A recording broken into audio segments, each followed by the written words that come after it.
Button work. There we go. Alola! Welcome, everyone. How's it going out there? I've already talked to a few of you in chat, but welcome to the stream. Welcome to a beautiful Tuesday. Wow, I almost forgot what time it is. You can see Wild Winston in the background there. Hey, yeah, nice, buddy. Nice, no worries. Hey, what's up, Cole, GB, Segan, AJ? How are y'all doing today? Welcome one, welcome all. What's up, Justin? I one day will also have a shiny NECROZMA. No, you will not. I'm taking yours back to the department store because you've misbehaved. It's gonna go to a kid who deserves it more. A Roy boy, if you will. Oh, I just knocked my Switch over. Whoopsie. There we go. All right, should be good, right? Yeah. What's this about a Pokemains? Hey, what's up, Jasudi? And phew, my internet finally let me through. Hey, what's up, Jack? Welcome. Ladies and gentlemen, I'm gonna do some... Can I do the... Yeah, there we go. I'm gonna do the thing, not that thing. The thing where we connect to the internet and do some NECROZMA hunting. We are currently at 72. Trying to get to... Hey, what's up, Melody? Hello, welcome. But yeah, we are currently... Is me again. I remember you. Link code is going to be 236542121. I know the first one is always kind of a pain to get enough people, so hopefully, hopefully we can get at least 2 additional members here to help out. And I don't mean members. I mean, like just people. Please feel free to join up. The link code has been posted in the chat, and yeah. Hopefully gonna walk away with something. So far during this hunt, we've gotten 3 shinies, which actually kind of adds up because, like, odds say that you should maybe find one of you of the shiny charm 1 in every 25 or so. Unfortunately, none of them have been that special, ultra, beast, legendary, whatever the heck it is, of psychic origin. But we're getting closer. Yeah, but you've also had a lot of luck in the past. It all works out, right? So, like, we might go another 50 without finding anything, but then hopefully, if we do that 50 at the end, maybe we'll even, like, run into 2 at the same time. So, I don't have the expansion passes. No worries. We got Mr. J. Thank you, Justin. But yes, looking for one more person at the very minimum, just to kind of assist here because, the more actual brains as opposed to NPCs, the better results you typically have. But we'll see. Celestial RNG balance. Exactly, my friend. Exactly. And there we go. We got Anthony, which is already amazing. We got, the bare minimum 3, which is awesome. Hoping we can get a 4th, though. We still have over half the time left. So hopefully we get one more beautiful soul to come in here and help us out. Royboy has the brains. Royboy has the pains. Royboy also has a special name. Hey, no worries, Jack. No worries. I do get that it happens.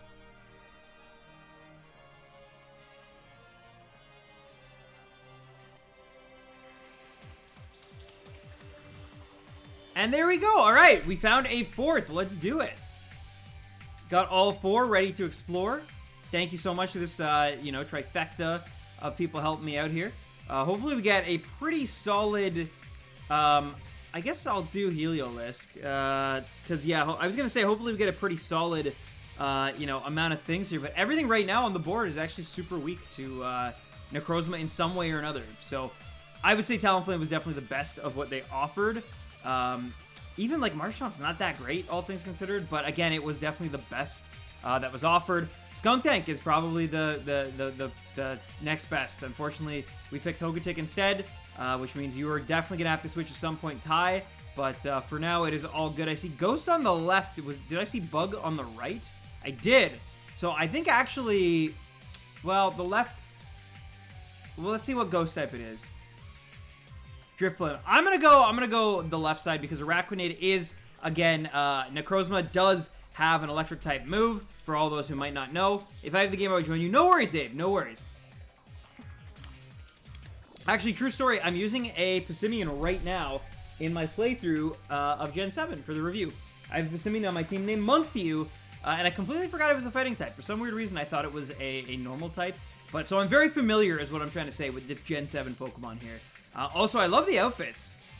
Everyone, is that a Joker-inspired outfit? My goodness, this is beautiful. I guess it makes sense, because, you know, the name and all. But still, very, very cool. Alright, I'm definitely not going to be the one here who opts to Dynamax. I have nothing that can help. Yo, yo, yo! What up, Kevin? Welcome, welcome. I got in. Nice, Zachary. Nice. Thank you for your help. I do appreciate it. Wow. That was awesome. And the confusion, too. I'm still stuck shiny hunting Ultra Wormholes because I don't have a Switch. Well, to be fair, Abe, the Ultra Wormholes are actually pretty fun. I think they're much more fun than almost anything in Sword and Shield as a shiny hunting method, to be perfectly honest. I'd much rather do those than some of the other stuff that I've had to do. This one's not too bad. Of all the methods, this is definitely the best one for sure, in my opinion, because it actually like involves some strategy and, you know, co-op play and whatnot. But at the same time, there are ones that are really, really difficult. Like, I genuinely don't know if I could do a Zygarde. And especially if a Zygarde went to like 300 or something, like something crazy, that'd be ridiculous. So yeah, that outfit really says a lot about our society. It's beautiful. It's kind of like a twisted Chairman Rose, even though I know, you know, who it's supposed to be based on, but still. In your next video, could you give me a big shout out? No. I don't really give shout outs to realistically anybody. Not, you know, unless they like, you know, it's a collaboration of some kind. In that case, I'd give a huge shout out to Royboy140, because he's one of the few people that I have collaborated with in the past. But yeah, I don't just give random shout outs. There's only so much time. There's only so much time you have in a video to make your point. The world moves so fast. People's attention spans are so quick these days that you have to, you know, to give a shout out, especially for somebody who, you know, realistically, I assume at least, hadn't really contributed much to the video itself.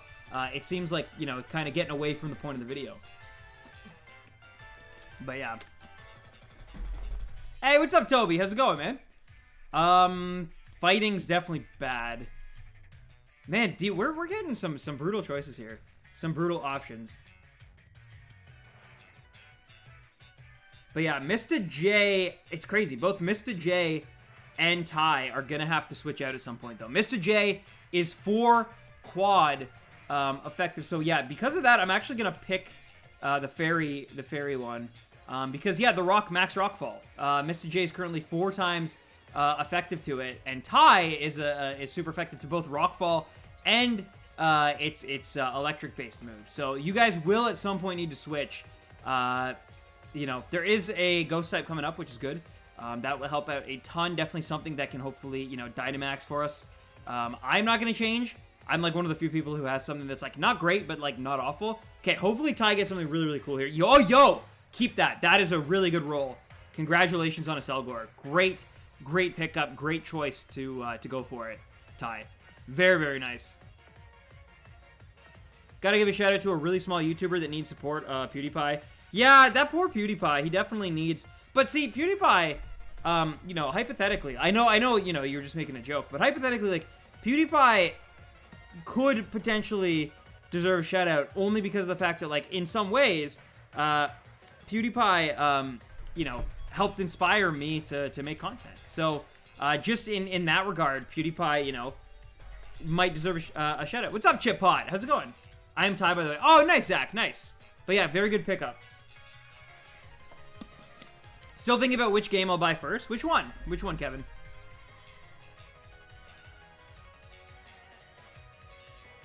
I like SOS as well, don't get me wrong, but I'm saying compared to this game, the like murder method, also incredible freeze. But yeah, no one is late. PewDiePie deserves so much more recognition. Man, there's a real vocal amount of people who actually like detest PewDiePie and, you know, like really don't like him. I am not one of those people. He definitely is one of the big reasons why I got into YouTube. I started my channel in 2013, which was, I would actually argue, was kind of PewDiePie, other than the T-Series feud stuff, probably at like the peak of his powers. Like, that was when he made like that, I forget what it was called, but it was like a subset of Maker that had like Dodger in it, and like Jelly and Jacksepticeye. There's some like special, was it Polaris? I can't even remember. But it was like a special subset of Maker that like PewDiePie got money from. Like, it was insane. But yeah, I'm murder methoding for a shiny Galarian Zigzagoon right now. Oh, what? Nice, nice. By the way, if you're doing it and you like it, fair enough. To each their own. I just personally much rather the shiny hunting methods of Gen 7 comparatively to Gen 8. That's all. He's so underrated. Which were you more excited for? Yo, I was way more excited for the Legends Arceus, to be fair. I played the Sinnoh remix. I'm really excited for a new adventure. That being said, though, Jassim coming in with an insane dono, man. Love the Galaxy review. Looking forward to Gen 7 review. Also, shout out Barl's Boy 140. I love that you're so, like, tied deeply into the community at this point that, like, you just know. And I love that, Jassim. Thank you so much. Can we please get some Jassim hype? I want to see it in chat. I want to see hype emojis. I want to see exciting emojis. I want to see Jassim hype. I don't care if you want to spam a wall of it. This man deserves it. Thank you so much, Jassim. Jassim Altani. I appreciate the heck out of you, man. Really, seriously. And yeah, I think I might have to fix Top Tipper too. I hope not. I hope not, but maybe. We'll see if it naturally updates on its own. I think it just might be, for whatever reason, set again to Super Chats only for some bizarre reason. I might have to fix that now that we're in a new month. But I still really, really do appreciate that, my dude. Thank you so much. And just seem hype. Seriously. What a great start to the month. Thank you, man. That's amazing. You're kind as pie. That's what my grandmother would say. All right, Mr. J, you're going to have to switch this. Hey, what's up, Super Saiyan Oni? But yes, right now we're just celebrating the almighty god and rock star that is Jassim for everything that he does, all the support, the continued hype. Love you, man, seriously. And I cannot wait to release the Gen 7 review. I cracked it last night, what that might mean, I'm not going to reveal it because I think it's going to be really interesting, but like when I do a generational review, I always like try to figure out what the theme is. And once I kind of like know what the theme is, it helps me kind of like crack how they probably like, I try to get in like the mind process of how the developers were thinking, how Game Freak was like thinking while they were like, you know, creating the game and generating certain things and why the story is the way it is, etc. And I don't know, it took me a really long time, but finally while playing it yesterday and watching the scene play out between Lily and Lusamine and Gladion and literally like all the main characters in the game minus Kukui, I finally had that like, you know, just, oh my god, what's it called? Oh my god, not euphemism. It's like a moment of recognition. I think it starts with an E. I could be wrong. But epiphany. Does that even start with an E? I think so, right? But anyway, epiphany. I had this epiphany that of what the main theme of Gen 7 is, and it kind of it was an epiphany, yes, Sparles, and Jack, yes. But it kind of recolored and recontextualized how I thought about the game and how I approached the game, and it really, I'm not gonna lie, I was kind of having not a great time with Gen 7. Like, and I'm not even on Ultra Sun and Ultra Moon yet. Like, this is the first time I played through Sun and Moon in a very, very long time.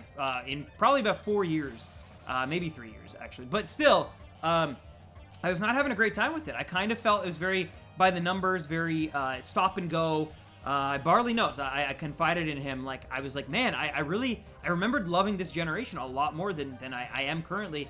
And it turned out that I just needed to kind of latch on to that one thing. And once I had that epiphany, it's made me appreciate the game a lot more. And I'm very, very excited about it now. I played it for, I think I did about 3 hours of recording before the stream began today, which is usually, honestly, that's pretty good for like a stream day. Usually stream days I get about like 1 hour after stream done, and I'm usually like setting up stream or building assets or just working on something else during the, I don't know why I use an Ultra Ball there, during like the precursor to stream, and then I do like an hour around like after dinner during, yeah, so, but this time, yeah, I was very much like, oh, you know what? I'm gonna just like chill, and I'm just gonna put on a podcast and I'm just gonna play through the game because I'm like excited again to play it, which has been really, really nice. But yeah, that hopefully will mean my like newfound love of it again, my revitalization, I should say, because I've always had a love for Gen 7, a very deep love actually. I really, really enjoy it. I actually would have considered it one of my 3 favorite gens, which is why I was kind of disappointed during the replay for my review. But then, like I said, I had that kind of epiphany yesterday, and like it's kind of changing the whole entire way that I'm thinking about the game and my interactions with the characters. And I'm falling in love with it again, and I'm remembering why I like it so much. So, yeah, that hopefully means a better review, and hopefully a review that shows up sooner rather than later.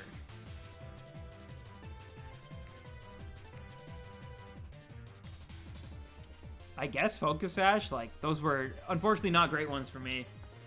Gen 7 is my second favorite after Gen 5. Yes, but I will still say it's a very flawed game, Gen 7. There's a lot of, like, issues I still have with it. It doesn't mean the con section is going to be any, like, basically Gen 5, and like, Mario Galaxy is a really good example of this, where, like, the con section is maybe only, like, 5 minutes max, because there are issues with that game, but they're all, like, they feel so small compared to a lot, like, Gen 7 does not, like, the issues I have with it are not small issues, they are real issues. That being said, though, I was kind of afraid I wasn't going to have much of a pro section to discuss, and I'm really happy that, like, that is now going to change. How's the stream going? I'm having a great time so far. We're just talking about my Gen 7 review coming up. Jasim, oh, it did go, too. Excellent. It did go. So, Jasim already claiming top tipper for the month of March. Thank you again, my dude, so much for that, seriously. First NECROZMA shiny incoming. I hope so. How do I join? If you have the DLC and you're at the max raid den part, you just put in the code that I will choose, before we get started with another round, and then you can participate. You don't even need my friend code. Oh man, Neon showed me. So Neon bought a PS5. I don't know if you guys know Neon. He's my buddy Brett. He's the guy who owns the PS5 that I got to try a few months back in December. And he was showing me, like, all the, like, games that, like, you get for being, like, a PlayStation Plus member or whatever. It's insane. And I don't know if it's only because, like, he adopted the PS5 quickly or, like, whatever it is. But it was, like, insane. It was, like, Persona 5, Final Fantasy 7, Uncharted 4, which is, like, a brilliant game. I love that game. Last of Us, original. I don't think 2, but I think the original. So, yeah, both Naughty Dog games. The Ratchet & Clank one that came out a few years ago.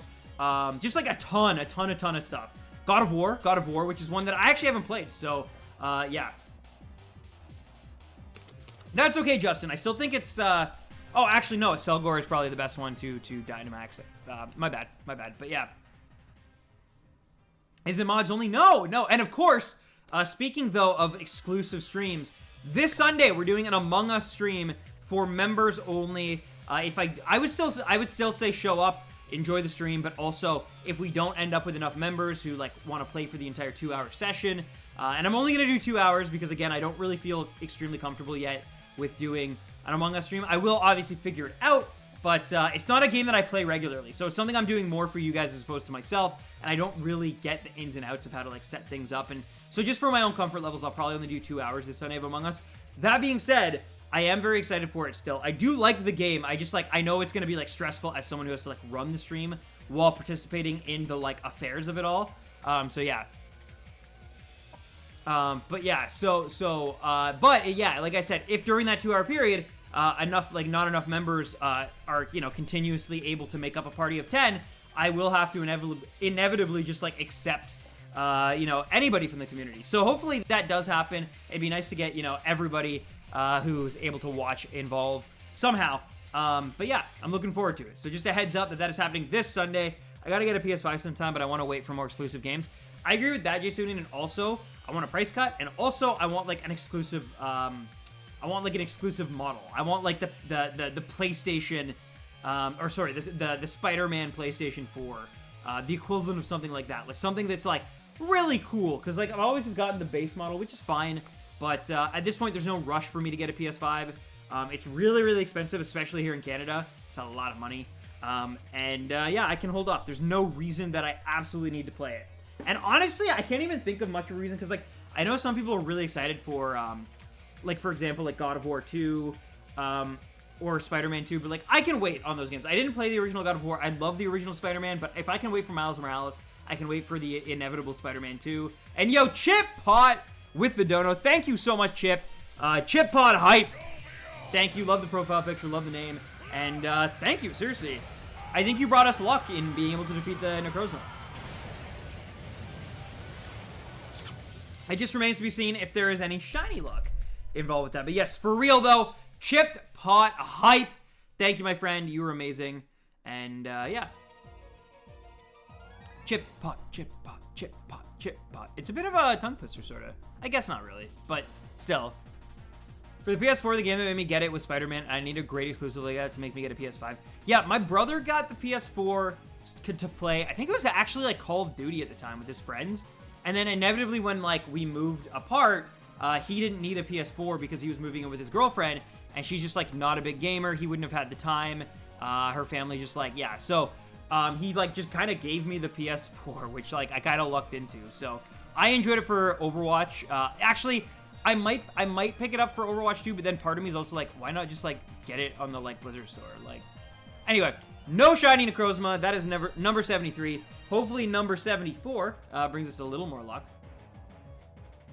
I hope they don't nerf the harder battles in Diamond Pearl remakes. I mean, the fact that they're giving it to us the way that they are kind of makes me think that if anything, they'll end up being harder because it seems like they're specifically trying to cater towards like older fans. Even with the art style, like genuinely, I think that's like what they're doing. So we'll see. We'll see. All we can do is wait. Code, by the way, 47145214. And I hope that somebody out there was luckier than I was. At least, like, at the very minimum, getting, like, a shiny Passimian or something would be cool. But there's the code. Please feel free to join up. You better get Overwatch 2 on PC, you gorgeous pink-haired man. Yeah, I think I will, because I know most of my friends will play it on PC as well. Before then, my only friend who was really playing it was Neon, and Neon was a PS4 guy. But now, I know, like, Dennis, well, you probably wouldn't know, but a bunch of guys I worked with at the Score who, like, love Overwatch, but, you know, by the time I got to the Score, it was already, like, 2 or 3 years old. Oh, rip, Cole, rip. As long as Platinum Dex is included, I think it will be. And, yo, we got Austin and Serenity joining. Nice, along with the returning Mr. J. Welcome, Joker. Hey, no worries, Toby. Thanks for tuning in, man. Appreciate ya.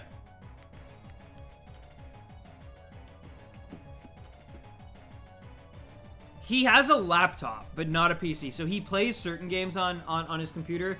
But for, like, really, like, first-party AAA type titles, he typically likes a controller, and he likes playing it on the PS... Well, now PS5, probably. But things like Minecraft, things like Among Us, like, he'll play it on PC. By the way, did you see? I think it was Epic, right? Bought Fall Guys, Mediatonic, or Metatonic, or whatever. Overwatch is a game I think you can get into whenever. Oh, also, Sigalith is Psychic on the left. What do we need here? We have Ghost on the right. Yeah, I think we gotta go. I think we gotta go right.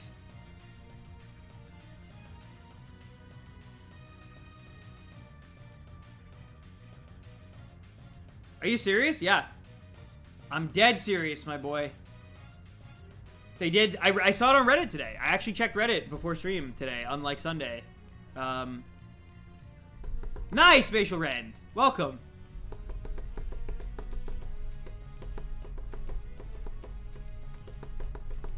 Also, speaking earlier, I was talking about my Gen 7 review. So, yesterday, I played a lot. Like, I recorded quite a bit. I'm basically almost done the game at this point. But I was recording quite a bit of it. And let me just say, ladies and gentlemen, that I'm getting a little worried here. My capture card was having some issues. My 3DS capture card. Maybe it's because I was doing the Celebi stuff on Sunday. I hope that's not the case, because, you know, I'd like to finish that hunt at some point. Plus, like, I was literally saying, like, a week ago, I really hope that I can, like, do a dual Giratina shiny hunt between, like, the new game and, like, the old game this fall. Or something like that would be really cool. So I hope my capture card doesn't break. And yo, Saiyan raised on Earth, just like Goku. Thank you for the sub. Welcome to the Stampede. And appreciate you smashing that sub button. What's up, Brendan? Welcome, welcome. And Marino as well. I think Streamlabs is just like catching up. But thank you regardless, Marino13882. Appreciate you smashing that sub button as well. Can't let that go unrecognized, regardless if you're here or not. Appreciate you hitting that button, taking a chance on the channel, and hope you're looking forward to more reviews. But yeah, the capture card started borking out. I actually, like, missed capturing footage. Basically, it wasn't a whole lot, but it's unfortunate because it's like a really good moment between Gladion and Guzma when you're like going into the Aether, like basically right before Lusamine. I didn't even notice it. I was watching Roy's stream and it like froze on me. So I played through that entire section. And I didn't even recognize that. And then I at least, thank goodness I caught it before the Lusamine stuff, because that's actually, like, I'm gonna need to put that in the review somehow, to, like, make points and stuff. So that would have been very awkward if not. I probably would have had to, like, you know, borrow some from somebody else on YouTube, I guess. I actually love Epic Games so much. Yeah, I mean, it feels to me like, yeah, it's probably for the best as somebody who likes the game a lot, but knows that the company seems to miss a lot of potential and opportunities to, you know, really grow the game. I like it. I saw that, John. We can only hope. We can only hope. I hope so, right? It'd be really weird if we didn't. Because even, like, Ruby and Sapphire gave us some stuff ripped straight at Emerald, right?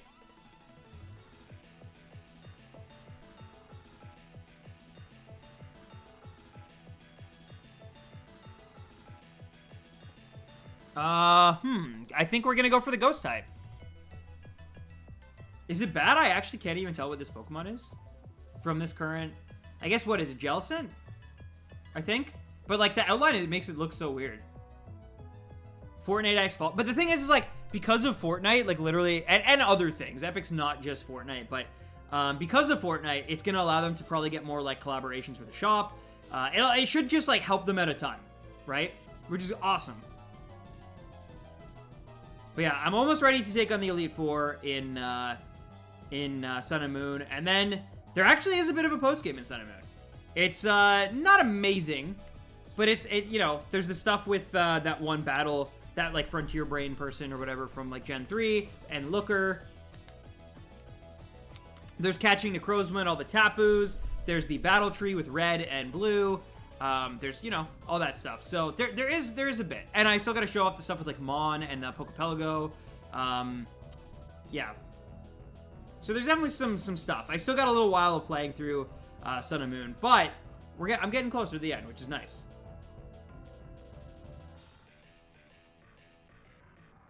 Diamond and Pearl go brr. Oh, they really do, especially with Blissies. Still really insane to me that that's, like, a thing. His name is Roy Boy. Roy Boy, boy, boy, boy, boy, boy, boy, boy.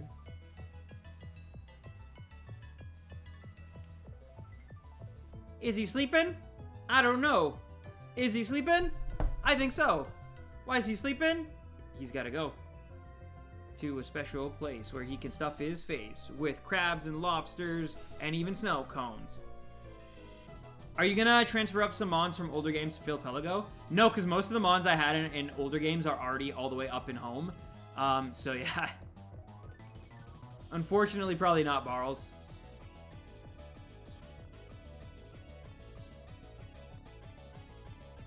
But I think I can probably show it off using my copy of Sun, right? Like, that's the one good thing is, like, anything that I don't want to go out of my way to show off, that I want to just, like, get footage of really quickly, I still have my original copy of Sun, which has, like, you know, my dex is completed, and, like, you know, I've caught a lot of stuff, I've done island scans, I have, like, Pokebelago pretty filled up, lots of items, so yeah. I can always use that as kind of a crutch, I suppose, to show off certain things. Plus, it'll allow me to show off maybe some of the specifics of, you know, Gen 7. Or, sorry, Sun, specifically. Maybe, I don't know. There's not really that much, I guess, because my Solgaleo is in Pokemon Home now, not, you know, in the game it's meant for. Kind of awkward, I guess. But, yeah, anyway. I don't want to switch Pokemon. We got a pretty solid team here. I'm not super afraid. I think we can take it on. I still do think that somebody should probably pick this up, though.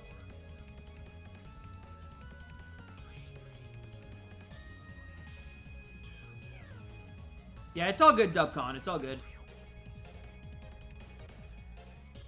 All right, what do we got? We got ground. What is that?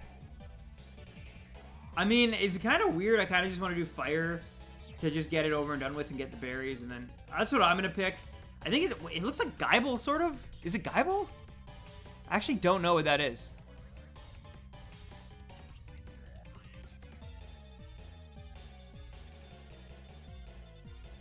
Nice, Chip Pot. Nice. Hey, at least yours is legit. I have a shiny Solgaleo, and it's definitely hacked. It's definitely hacked. So, I gotta get rid of it at some point before the Game Freak police come for me.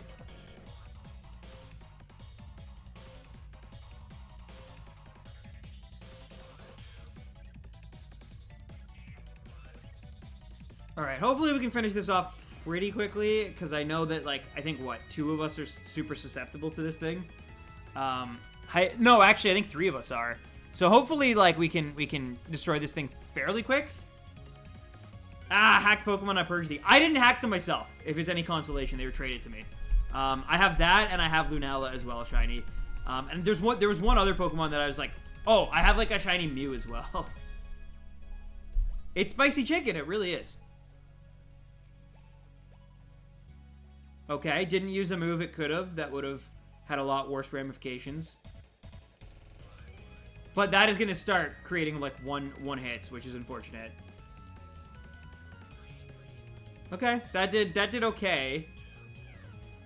Okay, so hopefully it seems like it could be a 2, but it's going to be tough because we are in a position where it's going to be very strong right now, and especially against Abomasnow. It could use Ember, and Abomasnow is going to be dead like that. Wait, can I play without online? No, unfortunately, you do need online to participate in these max raid dens. Nintendo Switch, it's good, but it sucks, you know?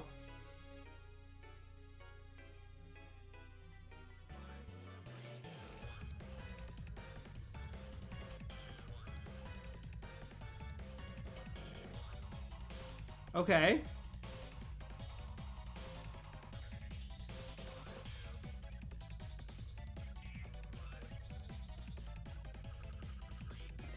Okay, come on.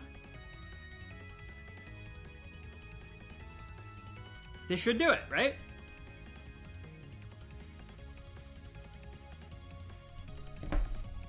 Nice. Is that reaction on RandomTens? Regidrago?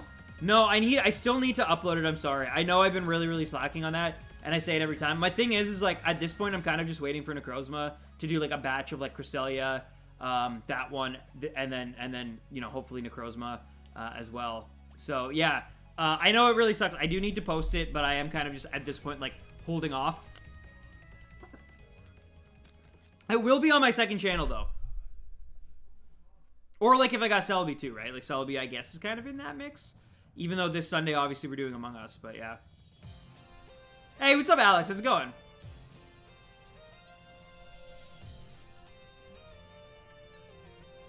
And we're going to get some berries so Serenity can heal up. All right, this is the team we're taking into the battle. I am weak against Max Rockfall, I believe. And I also... It's got... like, NECROZMA will have some moves here, but I think... We all have, like, fully evolved Pokemon. What's up, Alberta? How's it going? I did a glitch your Pokemon Yellow Virtual Console to transfer Game Freak Mew. Nice. To me, it's like... Excuse me. Glitches are fine. Hacks are not good. Glitches are fine. If you can find an exploit that the developers, you know, their oversight led to, then why not, right? How are you able to keep going after NECROZMA? I'm not entirely sure what you mean by that. If you mean, like, how are you able to keep going after 73? It's just persistence. I'm just having a good time on stream, hanging out with you guys. It helps having other people help me with it and make sure that each single run-through is a little bit different than the one before, which is really nice. It helps. It helps. My second channel is called RandomTens, like RandomTens, but with this ST instead of an R. The glitch is a pain to do, though. Is it the one with, like, Incerillion, with saving it with the Abra and, like, using teleport and whatnot? Because I used to do that all the time in, like, original, like, red, blue, and yellow. It's so much fun.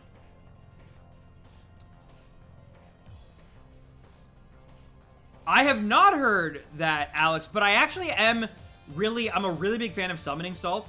And I do really like Awesome Games Done Quick. Though I usually like watch like the VODs after. I'm not really one who like pays attention to the stream as it's airing. But I do like, especially the Super Metroid stuff. That's kind of a game that, like, before I even played Super Metroid, like, well, that's what got me to play Super Metroid, to be fair. But, yeah, I was, like, super obsessed with, like, the speedrunners in that game, how game-breaking it was. I'm very familiar with, like, Mario 64 speedrunning stuff. I'm very familiar with Punch-Out speedrunning stuff. But again, basically, like, anything that Summoning Salt has covered, like, multiple times, I'm pretty familiar with. Hey, what's up, Nick Meister? Welcome, my dude. I mean, like, how did you find NECROZMA? Oh, you just have to, like, keep going at it until you find it. It'll eventually be one of the three. If you see Psychic at the end, you know that it's probably... There's a good chance it could be NECROZMA. It's pure Psychic, so don't look for anything else. Just, if it's not Psychic, it can't be NECROZMA. So, I would say in those events, kill all your teammates, use up your 4 turns as fast as you can, and then try again. It sucks. Or you can hopefully find somebody who has it saved currently.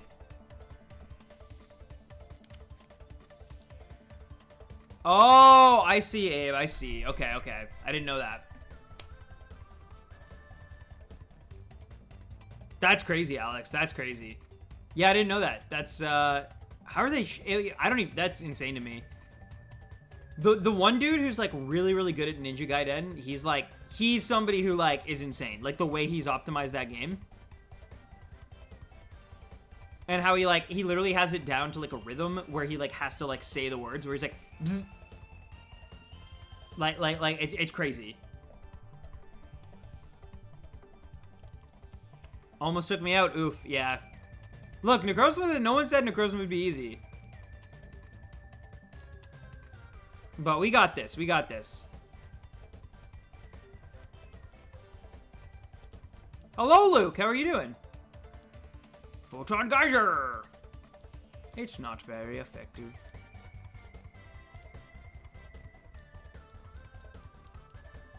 But yes, and I think before we're able to catch this NECROZMA, now's a great time to, you know, do that selfish self-promotion thing. Member goals, ladies and gentlemen, member goals. Only $2 per month Canadian it starts at. I guess that does kind of depend where you live, though. For me, it starts at $2 Canadian because I am Canadian. But yeah, so pretty fair price there. You get a bunch of cool perks that are listed in the description down below. And we have certain member goals. We're at 60 out of 65 right now. If we get to 65, we're going to do a Hot Ones episode with Roy Boy at 140. I'm going to eat some spicy wings. He's going to interview me. I'm going to interview him. It's going to be a very fun time. We then have a Shiny Unova starter hunt. Though, again, that's one of those things. If my capture card borks out, that'll be a lot tougher to pull off, unfortunately. So, we'll see. We'll see. But Randomizer Nuzlocke, which is something I can absolutely do because I don't need a capture card for that. And then a Community Shiny Race, which we'll talk about when we get closer. But, c'est la vie. If you're interested, the link to that is in the description down below. It does help support the channel a ton, and you get your name at the end of videos, and early access to videos, and custom emotes, and a bunch of other stuff. So, check it out. Like I keep saying, link down below in the description. And now, let's catch this NECROZMA, and see if number 74 was the one. And thank you again to all of the beautiful souls who helped me out there. Is Palkia your next shiny hunt? No. Right now, I'm working... I have Celebi. Basically, the thing is, like I was saying earlier, my capture card, it's starting to kind of get a little weird on me. And Katsukitty, like, this is my third Katsukitty capture card because, like, I couldn't get a loopy one no matter how hard I tried. He just wasn't making them when I was, like, you know, streaming stuff. So, or at least making them here. I think in Europe he might have been, but not here. Anyway,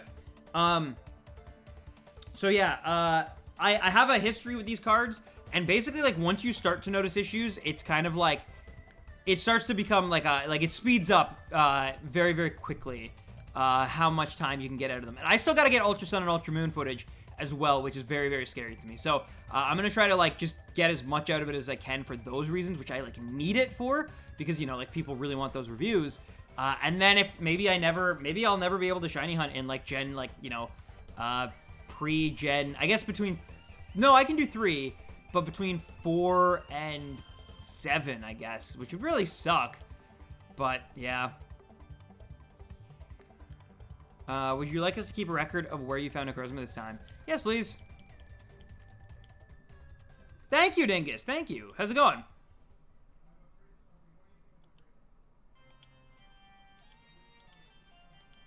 And speaking of Necrozmas, that beautiful music humming in the background. All right, new link code 632555217.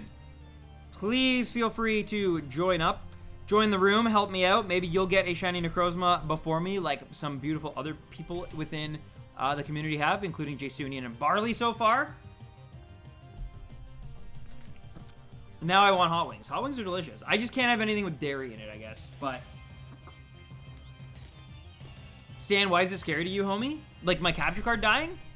Because it's like it's just, you know, it leaves me unable to get certain footage if I want it or absolutely need it, I suppose. But yeah.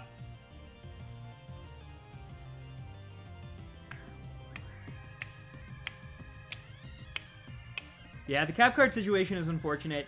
Katsukity just didn't really make good ones. Like, for example, like this guy. I used to use this guy for a while. This 2DS. It has a capture port built into the back of it. And it just, like, one day, it just, like, stopped working. And there was, like, nothing I could do about it. It was, like, it took a while, but, like, that's what I mean. Like, it was, like, within the week, like, it started kind of having issues with connecting.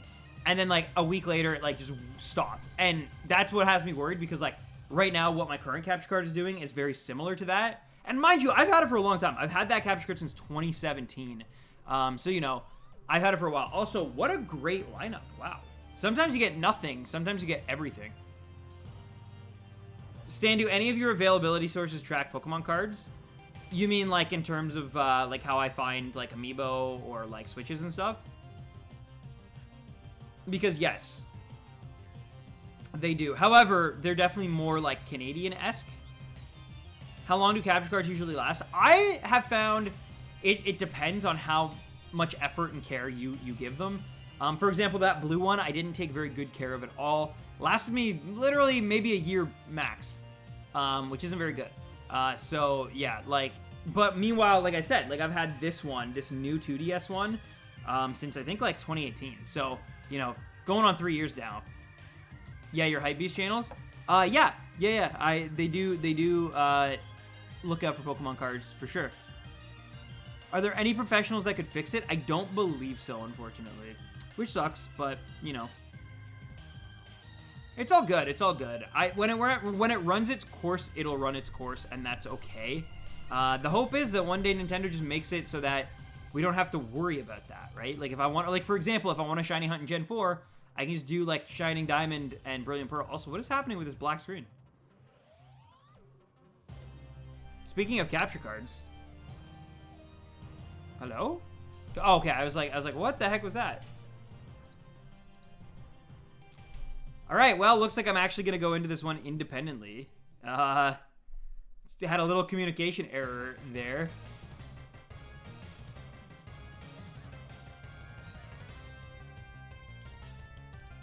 So, this will either be fast or slow, but yeah. I think the last guy retired from 3DS cap card making recently. Yeah, Katsukity's out of business. Loopy, I think, is retired. Mind you, it actually is funny, though, because there's a lot of people who, like, bought capture cards for, like, an exorbitant amount of money back in the day, but then, like, their channels never, for whatever reason, like, they just, you know, stopped making content, and now they're, like, trying to unload them on eBay and stuff. So it isn't, like, the end of the world. I might be able to find one. And like I said, worst comes to worst, I've literally talked to Jason, like, Jason Plays Pokemon. He has some capture cards, and I've been like, hey, man, like, if worst comes to worst, could I just, like, hit you up, text you, and, like, ask to, like, yeah, I don't need to use that. Oh, actually, maybe I should, just because I'm, like, the only one who will, right? Now that I think about it. But yeah, I've been, like, I've asked him, I'm like, if worst comes to worst, and I need to get, like, footage for one of my reviews, can you, like, ship me your capture card? Because he has, like, 2 or 3. And his are all working, because I think he was one of the guys who managed to get a Loopy one before he stopped making them for North America. So he has, like, a few good ones. So he said, like, yeah, that's no problem. Hey, what's up, Colby? How's it going, man? But yeah, someone lost connection. Uh-oh. I hear again. Well, it's good to have you, man. How you doing on Tuesday? Oh, that did quite a bit. Jeez, I was not expecting that. Which version of the Sinnoh remakes are you planning on getting? I'm getting Shining Pearl. I think I'm going to get Shining Pearl as well, Dingus. If only because I've never had it. I have Platinum. I have Diamond. Never had Pearl. So I think that's the one for me. But yeah. That's the one I'm probably going to get. Plus, like, Palkia. Honestly, I'd rather Shiny Hunt for Palkia than Dialga. You know, judge me, sue me, whatever you want to do. If that upsets you in some way. But, yeah.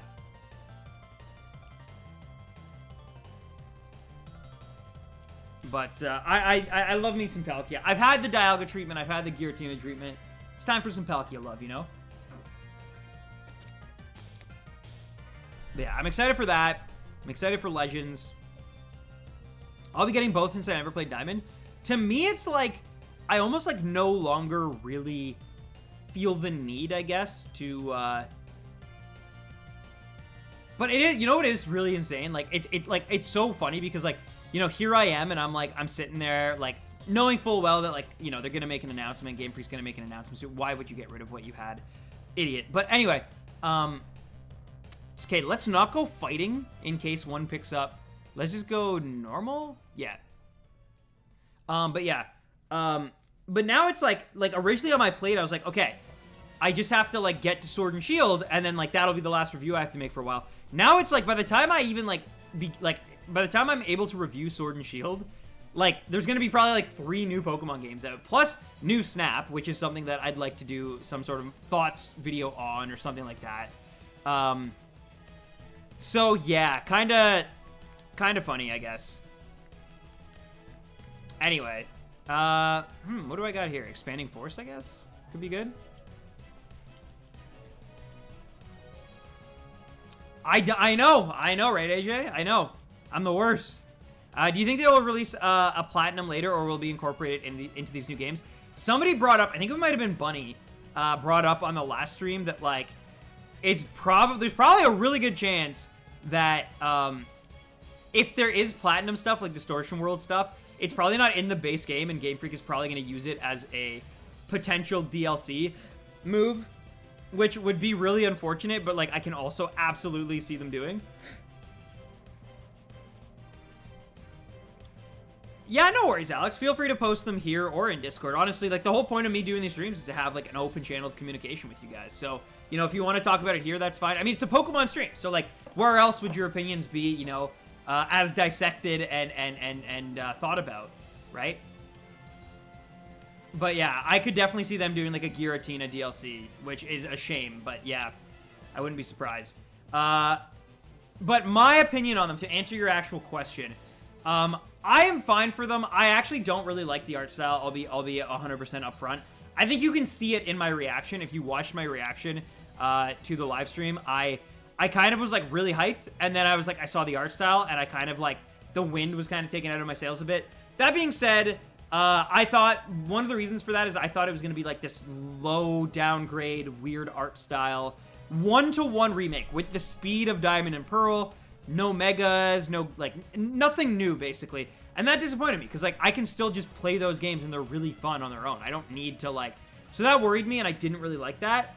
That being said, though, I recently saw news that there's a good chance that megas might be in it, and Game Freak themselves on the website have said there are going to be, like, quality of life changes to it to make it, like, you know, a little bit different than what it was back then. So I'm actually excited. I'm, like, right now I'm, like, a 7 out of 10 for them, or, like, maybe even a 6 out of 10 for them.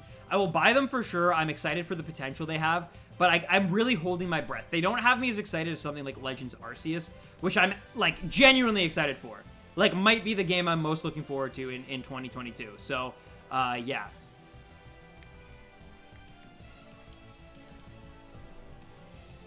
Yeah, it just looks like it looks like a PSP game art style to me, and I don't like that, because we're on this Switch. I know the Switch is supposed to be this, like, hybrid of, like, 3DS plus, but it's like, and the other thing, which I do understand why some fans are getting mad about, Pokemon just, like, stick to a style or 2 styles, but the fact is, like, I feel like the last 4 games have all had a drastically different style to them, which is insane. Like Arceus, if you look at, and I'm including the 2 new, like, release games, but, like, or even New Snap, which I know New Snap is developed by Namco Bandai, but it's like, I just want consistency in Pokemon. Like, I hate that it's like, we have Chibis, then we have, like, super realistic with, like, barren wastelands, but then we have Sword and Shield, which is a little more bright and colorful, but then we have Let's Go Pikachu Eevee, which is very cel-shaded and looks kind of like Wind Waker, which I actually loved.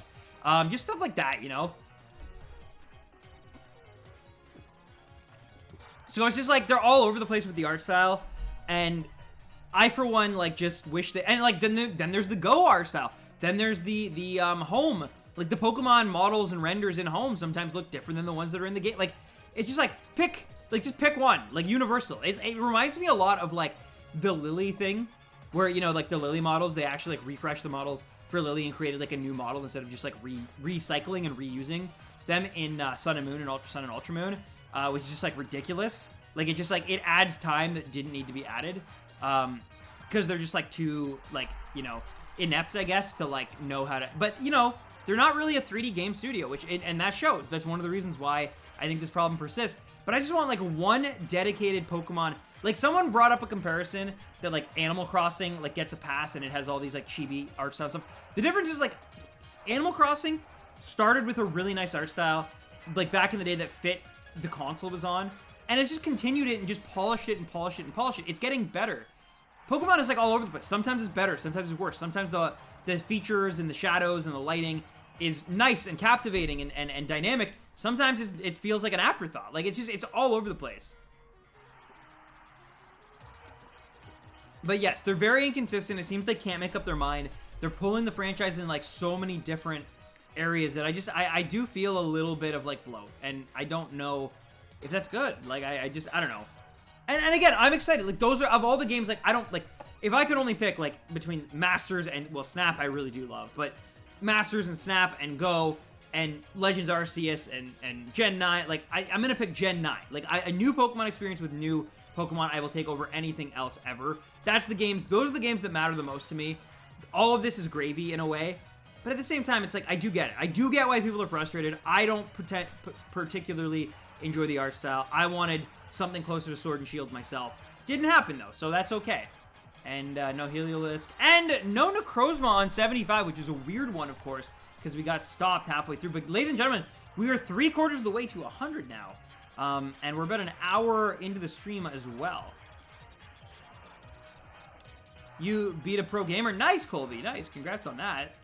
That's pretty crazy. All right.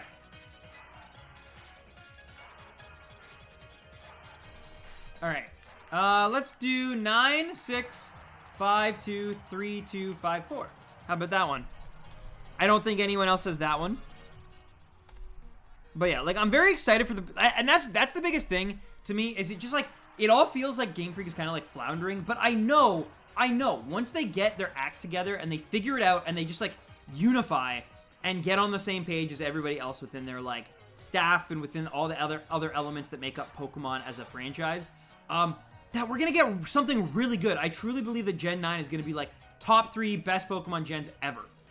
But they're not there yet. And like, they're still kind of, like, floundering, figuring it out. Gen 8 is, like, arguably the weirdest time in Pokemon. Because, yes, they are throwing everything at the wall. They're throwing paint at the wall and hoping something sticks, right?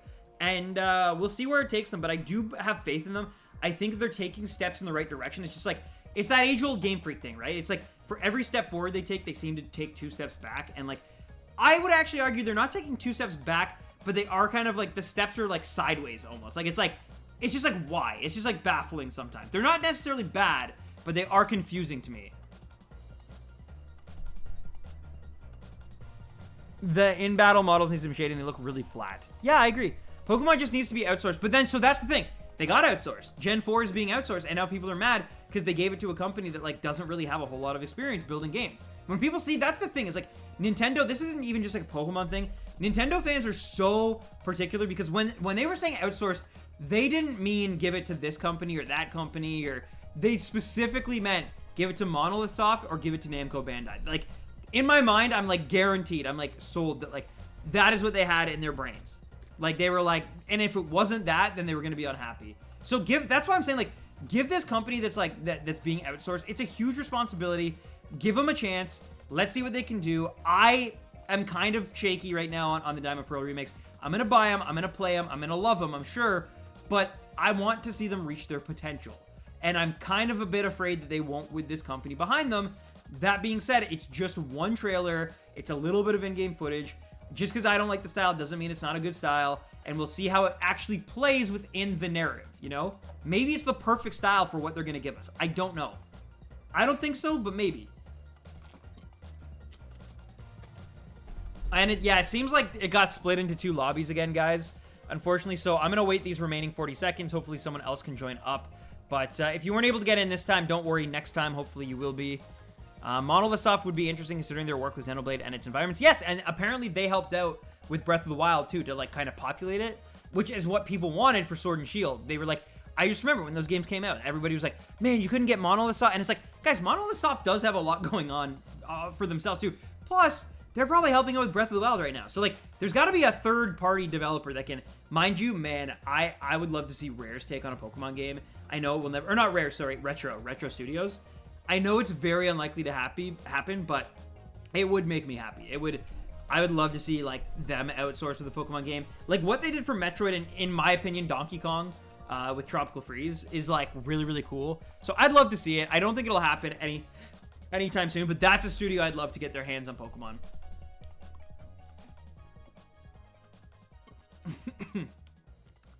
In my opinion, Gen 7 was the worst gen, and that's totally understandable. It depends what you pride yourself in a Pokemon game. Yo, what's up, Joe? How's it going, buddy? We're just talking more Pokemon stuff. As always, right? What's new? But yeah, how's it going, man? Welcome to the stream. Look, Gen 7, like any gen, has its flaws. Because here's the thing. Gen 7, I will take its characters and story and some of its Pokemon, honestly, over the Gen 6 stuff any friggin' day of the week. Comparatively. Which one do we go? I'm gonna go normal. But I think it's Kangaskhan, right? What studio? I just got in. Oh, we're talking about how like they're outsourcing Diamond and Pearl remakes to I forget their name, IHTC or something like that, right? The people who make Home. And I was saying like I would love to see Retro Studios who did like Metroid Prime and like Donkey Kong Tropical Freeze, like that Texas-based studio take a crack at Pokemon, like remake specifically, not a main series game because I think Game Freak should still work on those. But like ILCA, I'm sorry. But yeah, but definitely like a spin-off game, or like I'd love to see what they can do with the world of Pokemon. Retro Studios, basically. I still haven't finished the story in Pokemon Sun. I don't know why, but I just can't get into it all that much, and that's fine because everybody looks for something differently in a Pokemon game. Like it's like I tried to say this in my Gen 6 review. Gen 6 is my least favorite gen aside from Gen 1. That being said, though, it's actually funny though because it is definitely starting to get that like. It's coming around, you know what I mean? Like, the way that, like, every gen at one point was, like, the black sheep and then, like, came around. But Gen 6 is starting to get some love. I still think it's a very barren, rushed gen that I have very big issues with at their core. But it's also the gen that I've replayed the most. So, like, it's one of my least favorite gens, but it's definitely one of the best gens to, like, pick up and play and just have a fun time with. It's very uncommittal. It's not like Black and White 2 even. Black and White 2 is a game that I absolutely love. And Black and White especially is a game I really, really love. And yet I never replay them because they feel like such a, like, not a chore, because they're fun when you get into them, but, like, it's an undertaking. It's like, man, I gotta, like, deal with these, like, heavier themes, all this character, all this dialogue, this sort of, like, A to B to C progression, and that stuff, and it's, like, so, there's so much content in it that it, like, it really does kind of, like, take a lot out of you. But I like them all. I love all Pokemon gens except maybe Gen 1, but even then I find good in it. Like, there are moments that I love in Gen 1 that I absolutely appreciate, and I appreciate the music probably more than anything that gen gave us. And of course, the template they set, right? Obviously, the rest of them don't exist with that Gen 1, so you got to give your props to that. But that being said, so like, I think I would still overall slightly, and I'm talking like the difference of like, if it's out of 100, like we're talking like maybe like 1 to 5 points higher, I give to Gen 7. It's slight, but I also, again, I understand that, like, the things that I like in a Pokemon game, Gen 7 kind of, like, provides more of, and there's a lot of things that it doesn't do well, and I have a lot of problems with. The hand-holding is, like, awful, like, egregiously bad. The start and stop, like, I hate it. But, so I get it. I do genuinely get that, and I get why people, you know, have issues with Gen 7. That being said, I like it personally. But I think overall, it's not that much better. Like, Gen 7 and Gen 6 have their very own distinctive problems. If they had ever been able to come together, I think they would have literally made a perfect Pokemon game. But they didn't. And so we have to judge them, you know, as equal counterparts to each other. Not even counterparts, just like, you know, in their own bubbles. And I'll be honest, like, I think that Gen 7 is just a tad better and more cinematic and just, like, it's just written better. It's just more realized. I think they had more time to work on it, personally speaking. It's longer, you get more bang for your buck, I think. Exactly, Joe. And I also, of course, I am biased. I am biased because, yes, you know, Gen 7, I always say it changed my life. I have a Mimikyu tattoo. I met a bunch of my friends and a bunch of amazing people in this community through Gen 7. Without Gen 7, I don't meet you, I don't meet Spoonie, I don't meet Matt, I don't, you know, I don't get to go to the score where I end up meeting, like, Dennis and a bunch of my other friends, like, and I don't get to live in Toronto, which means I don't get to, like, participate in all the stuff that happened during the Raptors championship and try a bunch of new amazing foods and broaden my life horizons, and, you know, and then eventually because of that, I was able to meet Roy because I had an apartment that, like, so Gen 7 is a big deal to me, and I get that. At the same time, I completely agree. It is flawed, and it's very hard for me to replay it. I have a really tough time with that, but it's good. I like it.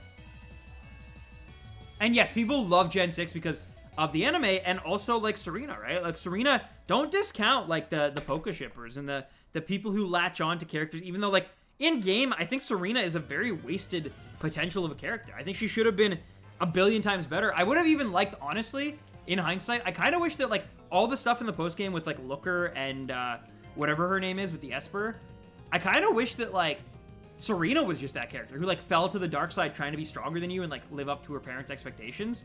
And she doesn't. Like, it's just like, here's a brand new character for this, like, one thing. And I don't know. So, yeah. But in the anime, I know Serena is, like, god tier and has a special relationship with, like, the audience and Ash. And she's basically, like, best Poké girl since, like, Misty in a lot of people's minds. And so, like, that's totally fair. I have never been able to get through the 6th season of anime. The anime is just, like, not for me anymore. It's very clear. I have a really hard time with it. But that's fine. That's, like, it's not really, you know, dictated at an almost 30-year-old dude. Like, it's just not. And that's totally okay. And I've tried. It's just, I just can't get into it. That being said, I recognize how beloved she is, and I think, like, that helps color in Gen 6. I think all the Kanto love helps color in Gen 6. The Megas, because that's the thing, right? Gen 6 is the Mega Gen. So when people bemoan and cry for Megas to return, me included, I want them back as well. I love Megas, and it's weird, because the thing about Megas is that, like, that Game Freak fails to realize is that, like, they're kind of different Pokemon. Like some people genuinely, and this is actually true, because I got my tattoo, the guy who did my tattoo was, like, a limited thing, right? He only does one tattoo of each Pokemon, and that's it. But he considered Megas a different Pokemon. And many people got, like, Mega Heracross, or Mega Aerodactyl, or Mega Kangaskhan, or Mega Charizard X, or whatever it was, right? And the thing is like, because that's true, some people have an attachment to that specific Mega form, but maybe not the original Pokemon. So by removing Megas, you kind of remove a bit of the Pokedex, but unlike, you know, with the Dexit stuff, Dexit is like, it can be rectified. They can fix it, and they have kind of been working towards fixing it slowly under the radar, sort of, making sure that Gen 8 eventually will have every Pokemon available. But, like, if they never give us Megas, then that's impossible, because Mega Alakazam, to me, is a different Pokemon. It's an evolution. It's like cutting off the evolution, and, like, that's not cool. Imagine if, like, they put it in a game, they would never do this, because they love him, but, or it, I should say. But, imagine if they were like, all right, you get Charmander, you get Charmeleon, but not Charizard. But that's kind of what they've done. Like, for some Pokemon, like Mawile, for example, I don't really like Mawile. I love Mega Mawile. I don't really like Audino. I love Mega Audino. I think it's amazing. So, you know, it's like, that's the issue, and I get why people want Megas back. The thing is, though, is people, I think, wrongfully are sort of associating Megas specifically with Gen 6 because they remember, like, battling in Gen 6. The battling in Gen 6 was glorious. Like, even I, who don't like competitive that much, tried to build a competitive team and actually, like, go online and, like, battle people, because it was really fun.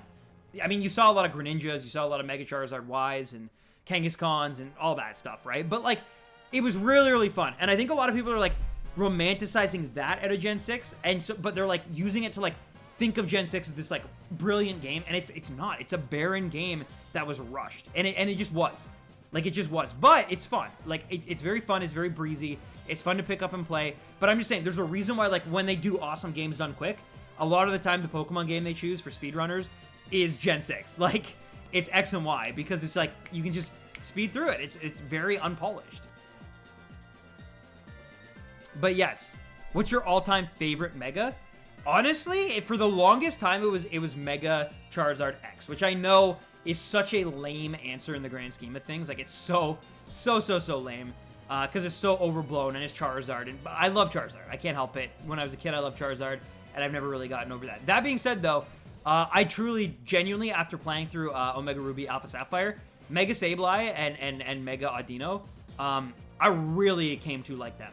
I used them through a lot of that playthrough because unlike X and Y, and here's the other thing, X and Y made you like wait to get your Mega Stones for most Pokemon. You had to wait until the game was already beaten, so you never even really got to forge a bond with them. Whereas in ORAS, and maybe I should have talked about this in my ORAS review, but I like that you actually get Mega Stones as you play through. So like when I take the time out of my day to go and track down a Sableye, I know that like, okay, I can get a Mega Stone in Sootopolis. And though, you know, that's even towards the end of the game, I can still like use it and put it on my team, build a relationship with Sableye, and then give it this really cool item, and then have it for the Elite Four, have it for the 8th gym, have it for the Rayquaza and Delta episode stuff, right? And that's awesome. That's genuinely really, really cool. But yes, drop a like on the stream if you haven't done already. And I think now's a good time during the rant to once again kind of get into self-promo mode and showcase the member goals. Ladies and gentlemen, we are 5 away from doing a Hot Ones episode with Roy Boy 140. I'm going to eat some spicy wings. He's going to eat some spicy wings. We're going to interview each other about YouTube, our friendship, and a bunch of other random stuff. You're going to learn a bunch of stuff that you might have never learned about me and Roy in the past. Some stories that even Barley might not be privy to. But that is, of course, with 5 more members. We're getting closer. Every single stream, we get a little bit closer, I feel like. So thank you again to everybody who's already signed up. And link to that is in the description. It starts at $2 per month. And there's a bunch of excellent, in my opinion, perks that are listed in the description down below to check out. I'm not saying you have to join. Check out the perks, though. They might speak to you. And at the end of the day, the biggest perk is you actually really help support this channel and you allow me to keep making content and streaming like this, especially during like the more docile periods within you know, the Pokemon fandom. Because right now things are actually picking up a little bit because everyone's hyped up again on the remake games and Arceus and Pokemon New Snap, which I will absolutely be playing Pokemon New Snap and streaming it. If you didn't think I was going to do that, you don't know me at all. But that being said, I will be enjoying, you know, playing through all that. But eventually it'll dip down again and then it'll come up. And like it goes through waves, and it's during those waves that I really, really, truly feel blessed to have members on my side. So thank you again to everybody who has already supported through, you know, paid, like, you know, paying. Yeah, that's why I gotta advertise it though, because it helps keep me afloat through the slower periods for sure. Yeah, Gen 6 was Mega, then Gen 7 was Z-Move, and Gen 8 was G-Max. But see, here's the thing, and here's the one instance I will actually defend Game Freak on something. Gen 7, unlike Gen 8, was like, all right, you have Z-Moves, but at the end, they were like, all right, here's a bunch of Mega Stones. You can still use your Mega Alakazam, you can still use your Mega Sableye, you can still use your Mega Pinsir or Scizor or whatever, right? That's cool. The fact that they kept it in, even as a post-game thing, yes, you can't build your relationship, but they didn't want you to build a relationship with Megas in Gen 7. They wanted it to be all about Z-Moves, they wanted it to be all about the more island Pokemon and the Alola forms, right? And so that's cool. Those were the gimmicks of that particular region. And so I appreciate it. But they still gave us the choice at the end. If you, at the end, want to go to the battle tree, take on Cynthia, and use a Mega Charizard Y, all the power to you, you know? And that's what's awesome. And they even let us have that in Let's Go Pikachu Eevee. And that's why people were mad when Gen 8 came out and Sword and Shield was like, it's just gone. We're just... And Z-Moves. Like, they didn't even... The only thing they took with them was the Alola forms, I guess. You know what I mean? So, like, in a way, I guess they kind of kept that going. And then they also obviously, like, you know, spun it off into Galarian, which is a really great concept. I love that concept because it means that, like, for example, Gen 9, we could get, like, you know, a Galarian... I mean, everyone's been asking for forever, but, like, Dunsparce, right? Like, Galarian Dunsparce. Or, man, I'd love to see, like, an ice version of Pinsir. I think that'd be freaking sweet. But I sounded like Peter Griffin there. But you know what I'm trying to say, right? Also, the fact that we got Obstagoon and Lunoon is kind of insane. I'm going to swap then. I'm going to swap. But yeah, what the? That's crazy. Is this prereq? No. No, this is all live. I can't wait for this Sunday, though. It's going to be fun, Nick. Though I said it earlier, I don't think you were here, but I just want to brace you. It's going to be a 2-hour stream. So it's not going to be the normal 3 hours because I feel like there's going to be already, like, some technical issues, and I don't know about the stress of trying to, like play while also, like, being the host and trying to, like, stream it, you know what I mean? So because of that, it's probably going to be only about 2 hours. I think that's all I will have in me for that, but I promise. I hope it'll be worth it still. I should use Substitute. Yeah, I still can. Let's use Substitute first.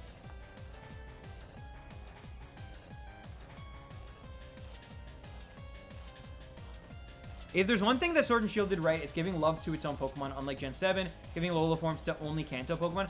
So, while I agree with that, I actually do think that Gen 7 does a very good job. Yes, there's still Kanto pandering. Gen 6 had it too.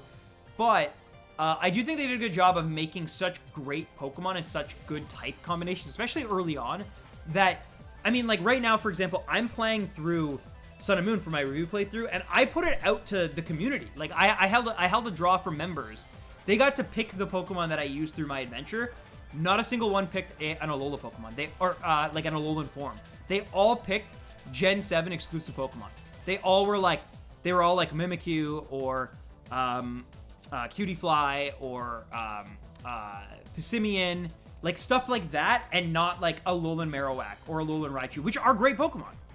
But still, so I think like Gen 7 actually did a pretty good job of implementing their own, and then like, you know, even seeing like the way the legendaries are, and seeing the way that you know, so many great Pokemon exist, like, and then there's the Ultra Beasts and like Type Null, and it's just I think it's pretty cool. I think what they did with Gen 7 is pretty good. That wise, like Pokemon wise, I have no problems with it. I have a lot of problems with Gen 7 though, but yeah, I'll get into that in the review.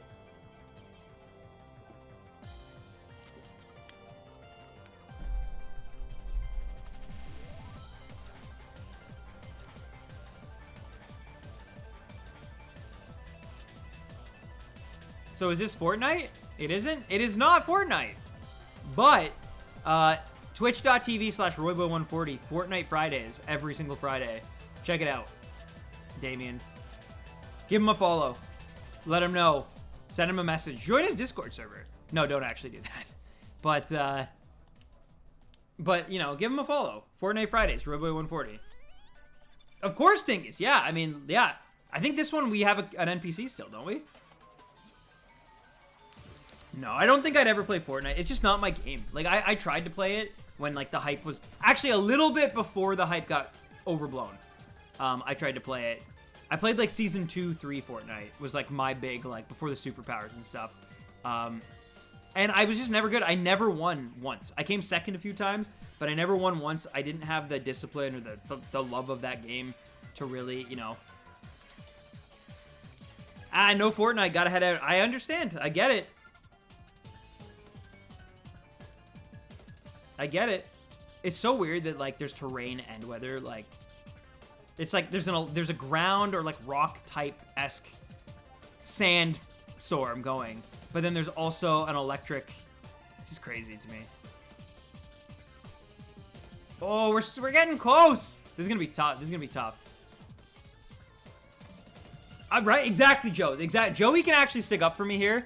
Because, yeah, Joey literally got me on Fortnite before they even had a Battle Royale mode. Joey is one of, like, the first guys I ever knew to be on that Fortnite hype train. He actually gave me, like, a beta key, and we played, like, the Save the World mode. That's, like, legitimately true, which is, just, like, kind of insane when you think about it. This man, like, the foresight he had, man. It's Club Penguin, actually. Club Penguin today. Fortnite had one of the biggest effects on the industry. No, there's no denying that. I'm not downplaying it, by the way. It's just not my game. I love that people love it. In the way that, like, I love Overwatch, people love Fortnite, and that's totally understandable. There's a lot of people who don't like Overwatch because they want something a little more gritty, a little more edgy, you know? So it is what it is, and that's fine. And here we go. This should do it. Nice. All right. Number 76 is in the books, folks. I thought we were supposed to play Webkins? No. We're gonna play Angry Birds. Huh. Is Digimon? No. But low-key, I was talking about this in Roy's stream last night. I genuinely have a very soft spot for Tamers, Digimon Tamers. Oh, speak of the devil, and he shall appear. My friend got me a Ramule poster. No freaking way. Are you actually serious? Can you send me a picture of that, please? I was gonna get you something Ramule too. Damn it, that nothing ships to you, man. I'm so mad. I was gonna get you that, like, the best girl Ramule shirt. Man. But that's dope. That's really cool, Roy. All right. Maybe Roy brought the luck with him. We'll see. Kangaskhan is not shiny. Obstagoon would be cool shiny. Or Linoon. Both of them. Imagine if both were shiny. That'd be hilarious. I'd take Linoon because more dex completion. Because I'm like that. But anyway, let's see if number 76 is blue. It is not. And so now I am. But yeah, what's up, Roy? Welcome, my dude.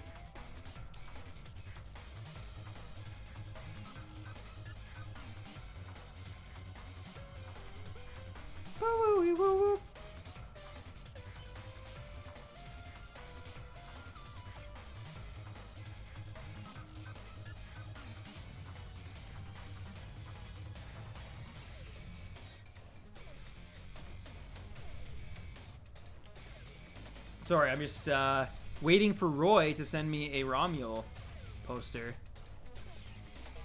No, I'm responding. I'm looking for the right heart.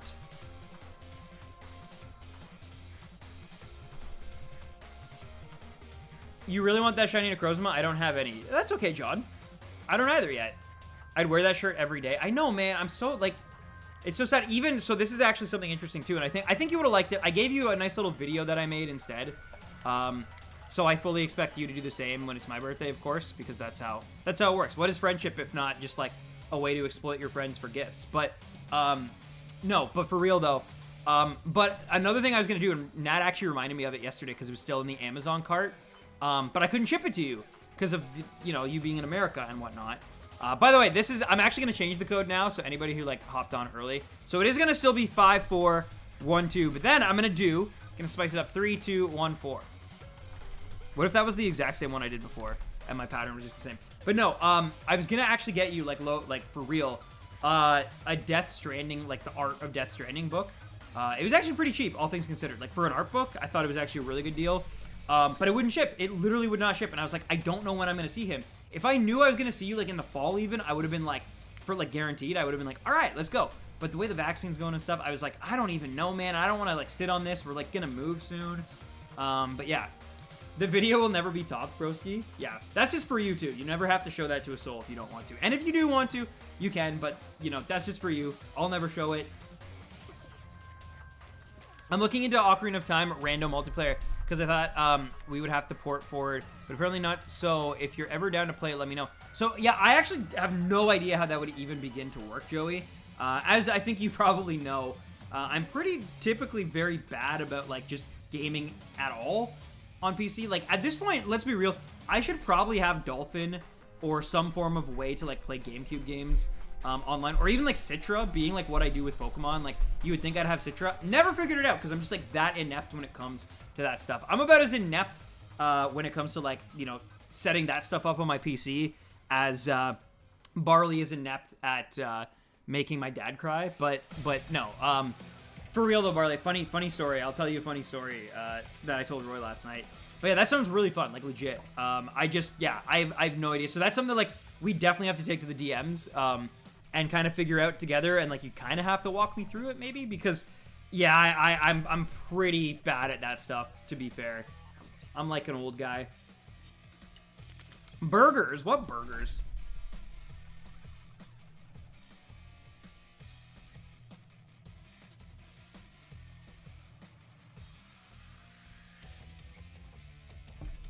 I can't even set up an emulator of any kind. I'm very smart. See, like, emulators I can do if they're, like, old enough. If they're, like, newer games, I can't.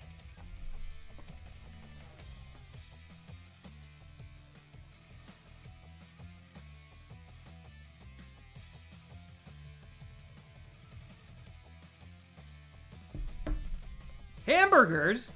Are you telling me this story off stream? Yeah, basically my dad is just adorable. That's the thing. Also, Roy just, oh my god. I love that it's, like, actually, like, I don't know if you're still there, Roy, but he's showing me this picture of Ramule from what's it called? Evangelion, Ava. And it's, like, it's so, like, well done. Like, it's actually, like, it's painted with, like, actual, like, stylistic choices, which I was kind of surprised. I thought it'd be, like, a screenshot from the movie, but it's legit. Like, it's really nice, man. You should frame that, like, for real.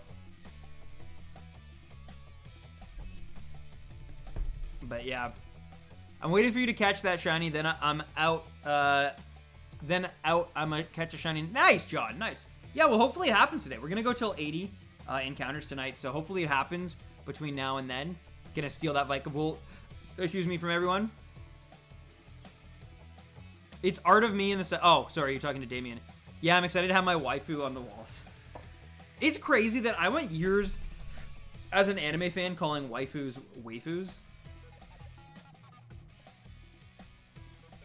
But, oh, wow, Ghost, okay, water, but then NECROZMA, nice. Thank you, Samuel, I appreciate that. I really appreciate that. Great name, by the way.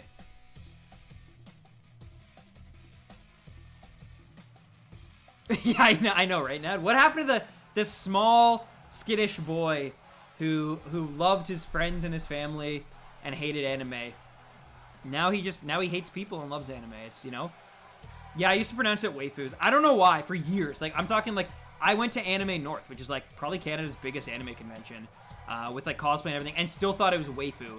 And it was only basically after I started streaming in, like, 2017 that people were like, I think I said it once, and, like, Moonwolf Owl was just like, dude, it's waifu. Like, are you, like, it's, like, wife?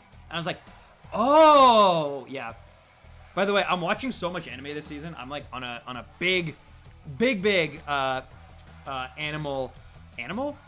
anime binge right now, and I mean animals are great too, but anime, I'm watching quintessential quintuplets. I'm gonna watch, well, Nad started watching Jujutsu Kaisen without me, which is mean, after saying we'd watch it forever, but that's fine, I don't care, because I'll watch it on my own. But yeah, also like Attack on Titan, I'm watching Higurashi.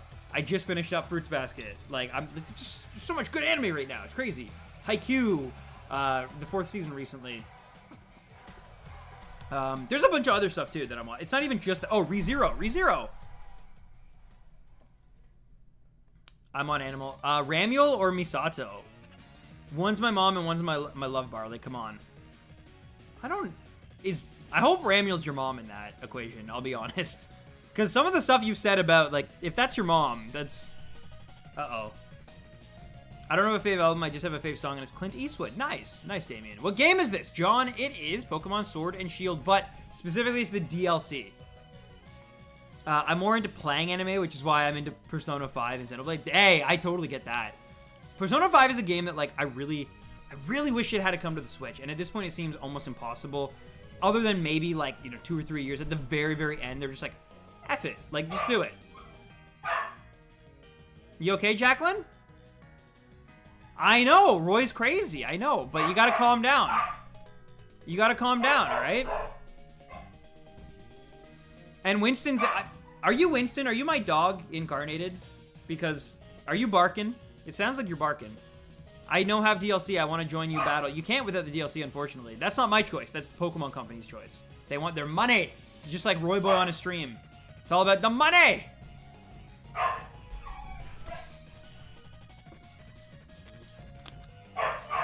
But yeah.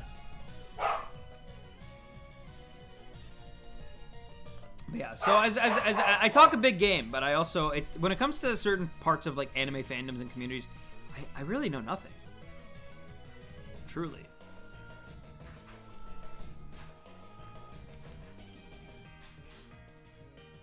It's true, John, it's true.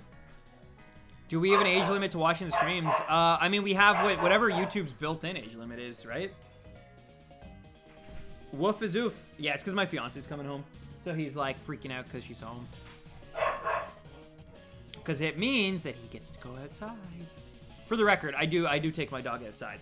I just do it right before stream. And then I actually take him for a walk before stream. And then he kind of just waits patiently at the door. And he just chills because it's cold up there because he likes the cold floor. And then Nad comes home and he loses it.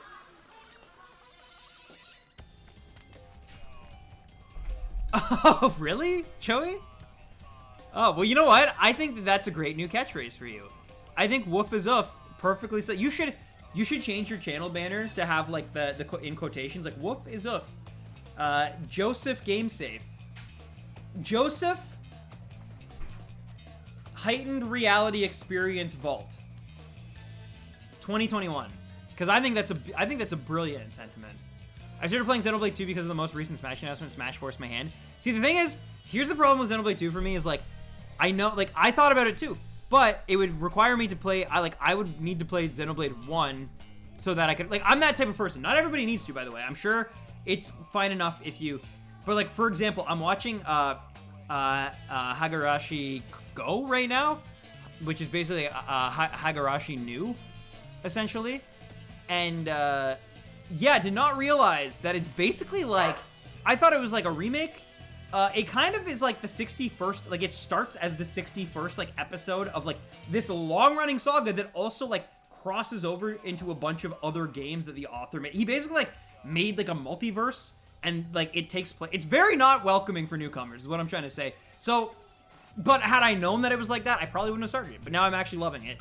Even if I am not gonna, you know, pour 200 hours into a visual novel. Hello. What's up? I did. I had 2. Your dad offered me a Uber Eats code. Okay, and what is it? A&W. Yeah. What game is this? This is Pokemon Sword and Shield, the Crown Tundra DLC. So we're doing max raid dens where we fight giant kaiju Pokemon in the hopes of getting a shiny at the end. So this is like my 76th or 77th, I guess, run through, trying to get this dumb blue beast. Winnie! What do you want?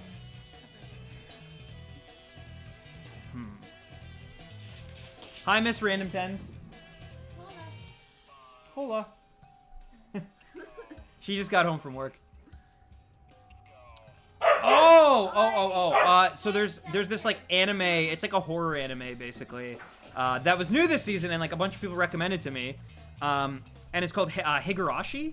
And like it's one of those animes that like started like a visual novel in Japan, right? But then became a thing in North America because of the original anime that came out like in the mid 2000s or something, which I'd never seen. But I was told it was a remake, but it is not a remake. It is like this weird multiverse thing with like string theory and time loops and a bunch of spoilers, I guess. But like, yeah, but like, and like, it is so much. It's crazy. It's like mind bending, and especially it's mind bending because I have no previous context. One of these days I'll find an anime I like. I get it, man. I get it. It's not for everybody, and it's but you will. You absolutely will. There will be something. Burger King? I'm okay. Huh? I'm okay. Well, what do you Well, we'll go out later anyway. We I gotta get... have my thing at 6 Okay, but we still have to go out later. to 8:30. So I guess we're going out at 9. But I need to eat now. Yeah, I know. So I'm saying you get Burger King, and I'll get food later on tonight. I'm just not feeling it. I'm okay. Thank you though. Well, if there's something else you're feeling, you can get something else. No, I'll deal with it later. Well, then, Watch Gravity Falls or the Owl House? I watched Gravity Falls. I have not seen the Owl House though, but I know it kind of is similar, I guess. Other than Dragon Ball. No, Dragon Ball is like the standard. It's like more of a you know, nostalgic gem, I think, at this point. It's like Yu-Gi-Oh! Or like Pokemon even, right? Like, it kind of exists. Sailor Moon, I would argue as well. They exist outside before like the anime boom. Like they're these things that like somehow crossed over even in early childhood. do you want Taco Bell? No, I'm okay. Like, seriously. I'll figure it out later. They have Hey, what's up, Ray? How's it going, man? Hey, stop it. Upstairs. I just end up spending all my time on YT and video games. I get that feeling. I understand that to a T. That's honestly, like, because that's the thing. The problem is when I finish a show, that's how I am. For sometimes, like, up to a month, where I'm, like, before I get into another show, I'm like, yeah, I'll just watch, watch YouTube and waste time and play, like, mobile games and play Mario 3D World and, you know, stuff like that, or like watch like, you know, sports. Although my Toronto Raptors right now, they're quarantined, so everything's postponed, which sucks. But yeah, well they got a bunch of them were in COVID quarantine stuff. The whole team basically is like possibly like contagious, I guess. I don't know. Watch Rakugo or Your Lie in April. That's true. That's true. Roy has his own versions of that. I think I will say I will switch Your Lie in April with Brotherhood though. Anytime anyone's ever asked Roy on stream like, hey, I'm just starting into anime, like what should I watch? Every single time I'm pretty sure I don't think he said Rakugo very often, but he definitely has said Full Metal Alchemist Brotherhood. Can't you watch your Maple Leafs, Stan? I mean, they played last night though. But yeah. They've been playing later because they're on like a West Coast trip, so they start at like 10 p.m. and like they go to like 12, 12:30. So it's a little late to watch hockey. Personally, I like putting on hockey like right after dinner as I'm like working or something. Have it on in the background. At night, like I actually do usually want to like try to focus on something at least. So watch My Hero Academia or Attack on Titan. That sounds familiar. Yeah, I've definitely had people say that. My Hero, very good, but also like a little tropey. Attack on Titan, genuinely like political thriller, like really solid. Attack on Titan, to me, like, this is actually true. Attack on Titan was like the anime that it didn't like get me to becoming an anime fan, but it's the first thing that like since Dragon Ball, basically, it was Attack on Titan and Sword Art Online. Like, those are the first two shows that like I had friends in my life who were like, you have to watch these. They're on Netflix. Like, you need to check these out because they're so good. Like, it doesn't, and like they would literally say to me, they'd be like, I know it's like anime, it's like cartoony, it's like for kids, but it's not. Like, it's really good. They're gorgeous and like they're just so well made. You would like them. Like, you would really like them if you like Game of Thrones or you like whatever. People would say that to me, and then like I got into them. I didn't fall in love with those shows the way that like a lot of other people did, but they were like a stepping stone for me to find the stuff that I did enjoy, if that makes any sense. I should really try Titan again. I think I only watched one. Titan's good now because the problem with Titan back in the day when people recommended it is like it just ended on like the dumbest cliffhangers. And you're just like, oh, like that's it. And then you had to wait like year, like not just 1 year. 1 year you can do, but like we're talking like I think it was like 4 years between like season 1 and 2. It was like a very long time. And now they've been a lot more consistent because they recognize how popular it was. But yeah, Titan is absolutely 100% one of those shows that like it's like a genre bender. You know what I mean? Like it's one of those ones that like cut into the mainstream, into the zeitgeist. I've been watching The Good Place, genuinely funny. I love The Good Place, man. I'm not gonna obviously say anything about it because I feel like every episode of that show is a friggin' spoiler. But it's so good, man. I absolutely adore it. And it's like, it has, like, it's funny because like I watched it around the same time I wrapped up finishing BoJack Horseman. Not even that long ago, honestly. It took me a while to finish up. I had to be like in the right frame of mind, I guess. But they both deal with existentialism in like a really profound way, in a very different profound way. And it's anyway, enjoy, man. You're like it's amazing. Have you ever seen the worst anime ever, Twinkle Nora Rock Me? I have not ever even heard of that. Never even heard of that. The only anime I've watched is the Persona 5 animation in Pokemon. Really? See, I was gonna check out the Persona 5 one, and then I was like, eh. I heard it wasn't that great, and it was just better to play the game. So that's what I did, and then I just kind of stopped playing it after like 20 hours or so. I played it for like a week. I had like a week off at work, and I played it. And then after that week stopped, I was just like, nah, I don't want to boot up my PS4 and do this. I'm just gonna, play whatever instead. Interesting, Alex. Yeah.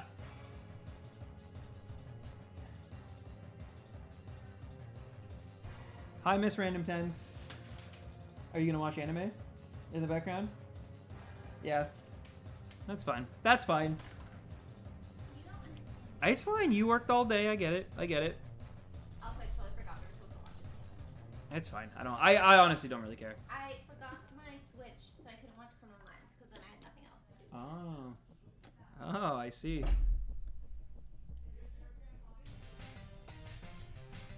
Oh my god, yeah, Barley. Barley is the Terminator of mods. He's just like, if he sees you self-advertising, if he sees you like breaking any rule, even to like the smallest capacity, just like recommending, then he just like goes full on Terminator. But no, you're good, Alex. Don't worry. I would ban if he banned you for that. I would have banned him. Like, trust me. I want Roy Boy to swaddle me like a wee babe. He might be able to. I've heard he's pretty wide. So if you can set up like a hammock between his giant arms, then perhaps he could. Who's to say? Also, I really want to switch here because Lantern is legit one of my top 5 favorite Pokemon. Not gonna do it though because I recognize I have a better setup currently, but I want to.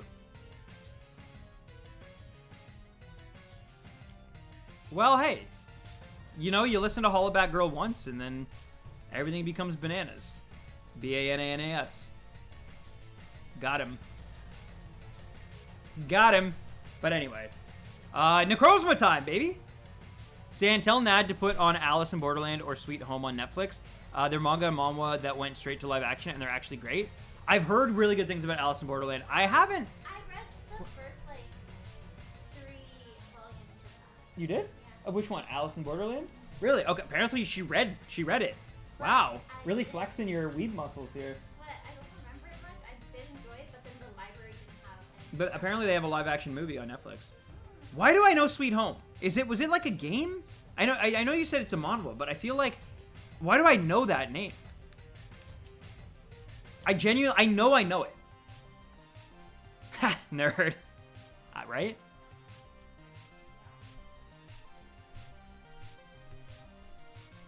Barley's pretty good at it, though. Barley's got some experience moderating chats much crazier than these ones. If it's not a shiny, I'll slap myself. You don't have to slap yourself. If it's not a shiny, we try again.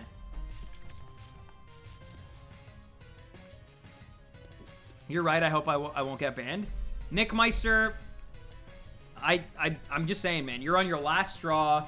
You've been only like you've been way too supportive, way too inviting. You've helped me out with Pokemon Go raids. You've helped out within chat. You've helped educate people. You're too nice, and I don't trust it. I don't trust it. Also, your sleep schedule, I don't trust that either. So I think you actually live in Colorado, and this whole thing is just an act. Your name is actually Nicholas, and you're just acting. You don't even have a dog. You weren't stuck for a long time due to a pandemic. And so I'm going to ban you. I'm going to ban you on treason. And I don't even know what the treason is, but deal with it. It's actually, I'm just kidding. In case you can't tell, sarcasm. But it's actually a live action series. They didn't limit it to a movie. That's why it's so good. Interesting. I'll have to look into it. I swear I've heard that name so many times, but I never heard about it in like a movie sense or even honestly like a manga sense. I swear I heard about it like in a video game sense for some weird reason. It's treason then. Oh man. Oh, Winnie's working. He's outside, right? Yeah. It's almost like he needs to come in. No, but he wasn't. He's not at the door. Yeah, I know. I know. Barking at someone. I'll ban Nick. Why not? How did you know? Look. I have a good sense of these things. Let me tell you. I figured it out. The moment that you won marbles in Roy Boy's stream, I was like, this guy, it can't be real. Only Jasunian wins marbles. That everyone knows that. So if Nick's, he's an imposter. Stan kind of looks like Ian McDermott. Do I? Yeah. You're right. Do it. Anakin, help me. Please. You know what? Say what you want. That's everyone. I mean, look. I think it's equal actually between him and Ewan McGregor. But like, he makes the prequels. They're still not. I don't think they're good movies at all. I don't even like. Honestly, the only one I even get like a little bit of that like meminess out of is the third one. I actually think the first two are like very, very skippable. That being said, though, he's amazing in all of them. In everything he's done for that franchise, he is an absolute, MVP. Like he brings even in Rise of Skywalker, like he brought it, and I appreciated it. You looking a little Sidious, my guy. The dark side. Yeah. I actually look more like E.T. in a hoodie than I do Darth Sidious. So, I don't know. Take that for whatever it's worth. The prequels are my favorites. I'm not gonna kill you. If you have a different taste than me, that's fine. I think they're still not very good movies, personally. Yo, Joseph! Game safe. Why? What the heck, man? Yo, thank you so much, my dude. Even Winston's freaking out about it. Let's go. Yo, show Joey that blanket. You need to see this blanket. It's my dog as Thor, the God of Thunder. But thank you so much. Can we get some Joey hype for that absolute utter insanity? Let's friggin' go, man. Holy crap, man. Thank you so much. Joey hype. And there it is. He's Thor, the God of Thunder, and the Barker of Thunder, too, because he's so loud. I'm gonna let him. Why are you so loud, buddy? It's not time yet. You ordered yourself food, right? Yeah. Okay, good. I don't want you being all like, because I didn't. But yes, Joey hype. I want walls of hype. I need walls of hype right now. I need to see it. If you have access to them if your name is Roy Boy, or it's Nickmeister, or you're a member of any kind, I need to see walls of hype for this man. That was insane. That was out of nowhere. Thank you so much, man. And, you know, I actually kind of want to check this. I know this isn't shiny because this is one of my favorite Pokemon. Had to check it anyway. And now let's see if this, maybe Joey's insanity brought this luck upon us. Unfortunately not. But, man, thank you so much. Like, for real. For real, for real. Like, that's insane. Thank you. Thank you. Thank you, man. Oh, my God. You're... like, just... Yes, thank you, Joe Suff Game Safe. Holy crap. That was... That's so out of nowhere. Like, oh, my God, man. Why? Why? Like, genuinely, why? We're having such, like, a chill stream. We're talking about, like, anime and, like, games and, like, Pokemon developers. And, my goodness. But I appreciate, of course I appreciate it. You know I do. But, man, holy crap. Like, not needed. Like, seriously. You're a god, man. Actually a god. Thank you so much. I don't even, like, what else do you even say about that? And, like, man, it's, like, just crazy. Crazy, crazy, crazy. New top tipper. Joey's Game Safe right there for Ultima Hold. But, I didn't, like, the thing, too, is, like, with the super chats, I almost have, like, a few seconds I can, like, brace myself. When they come up as, like, just donos, it, like, freaks me out because I'm like, why? Like, I forget that those even exist. Some of the, like, alterations, like that Goku one, for example, was insane. Like, I was not expecting that at all. So, thank you, man. Always check the abilities to see if any of them have hidden abilities and keep those ones. Oh, true. To be honest, as you know, like, I'm not much of a competitive guy, so I don't really mind either way, to be perfectly honest. That being said, though, I should once in a while. If it's a Pokemon I really like Lantern there, I definitely should have checked. Oh, man. All right. 5, 2, 3, 1, or no, 5, 2, 3, 4, 1, 7, 4, 7. Holy crap. Yeah. I gotta, like, actually catch my breath here. That was absolutely, like, it's been a long time. It's been a long time. Thank you, man. Thank you. Not since, like, just in general, since, like, anything like that insane out of nowhere. Like, with no, like, you know, we're not doing it for charity. We're not, like, anything like that. Like, so that was insane. To see that Goku. But thank you. Thank you, seriously. Yeah, let's invite others. I hope I didn't mess up the room there because I'm, like, still trying to compartmentalize my thoughts here. I think we did. I think we split it into 2 rooms. Where's your toy? Look at your toy. Where's your toy, Bob? Because I took too long. Look at your toy. Look at your toy. Damien, all I'm saying is Roy Boy 140 is the channel for you if you really, really like soda, like soda pop. Or you really, really like wide young men. That sounds awful. Oh my god. That was sus as... I was trying to, like, get clever there. It was not clever. It was actually really, like, not okay. Yeah. Jeez. Do we believe in Joey's Game Safe's supremacy? I'm just saying, I've never seen Joey's Game Safe and any of the gods of the world in the same room together. So I'm just putting it out there. Also, never seen Joey's Game Safe beside Batman. So I also, and I actually went to multiple conventions with Joey. Never saw him in a room together with Batman. So just saying, not even anybody dressed up as Batman. Sorry, I know I got a pick here. I guess Barraskewda, but I don't really like it. I'm probably gonna have to switch.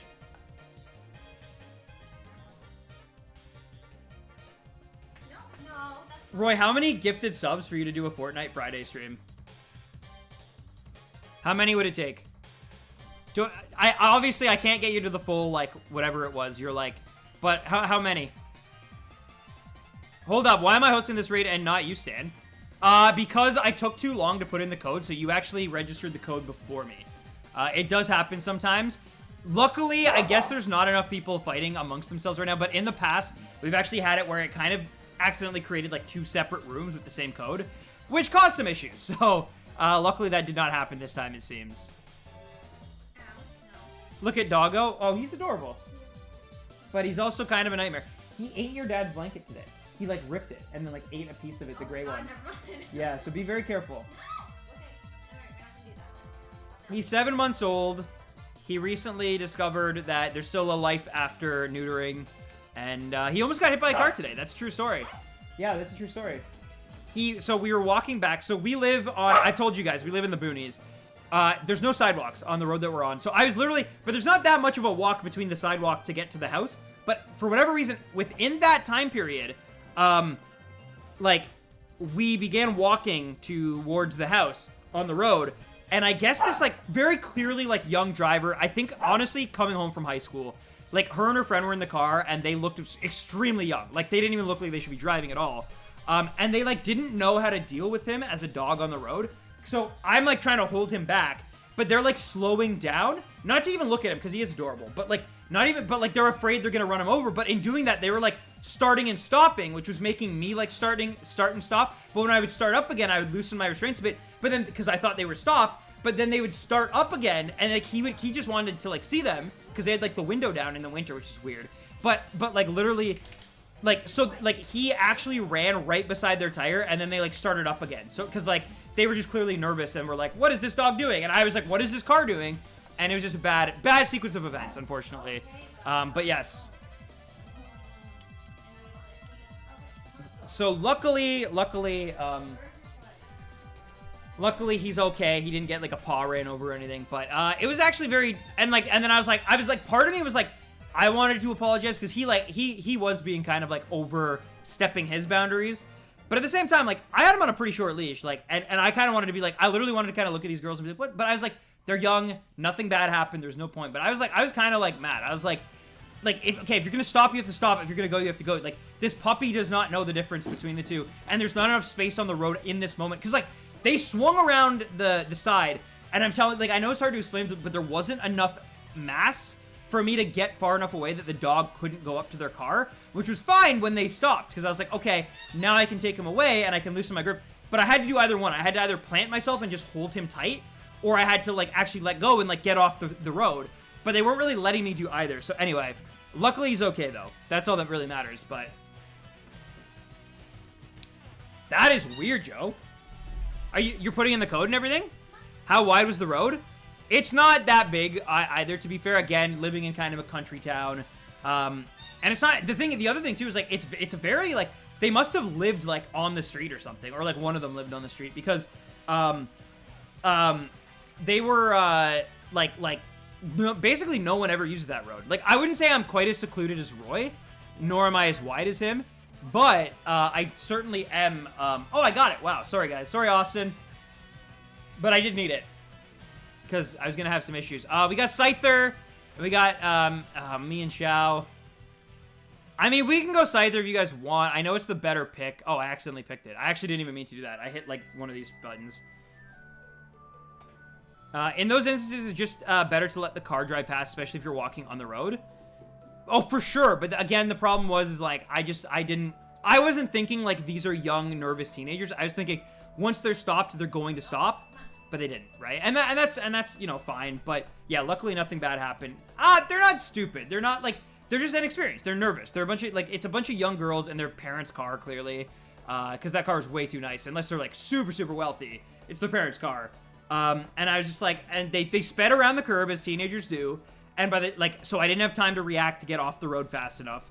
And then by the time I did have time to get off the road fast enough, you know, it was just one of those, it's like, it's no different than, like, you know, I'm sure you guys have been, like, in a grocery store or something, and there's that, like, you're holding the door for someone, and you're like, stop, start, like, oh, you go, or, like, you're trying to pass them in, like, the mall. I know it might have been a while since you've even been to a mall, given our current situation, but, you know what I'm trying to say, that, like, that, like, little dance you do, that's what we did, but it had, like, actual ramifications if it went bad, unfortunately.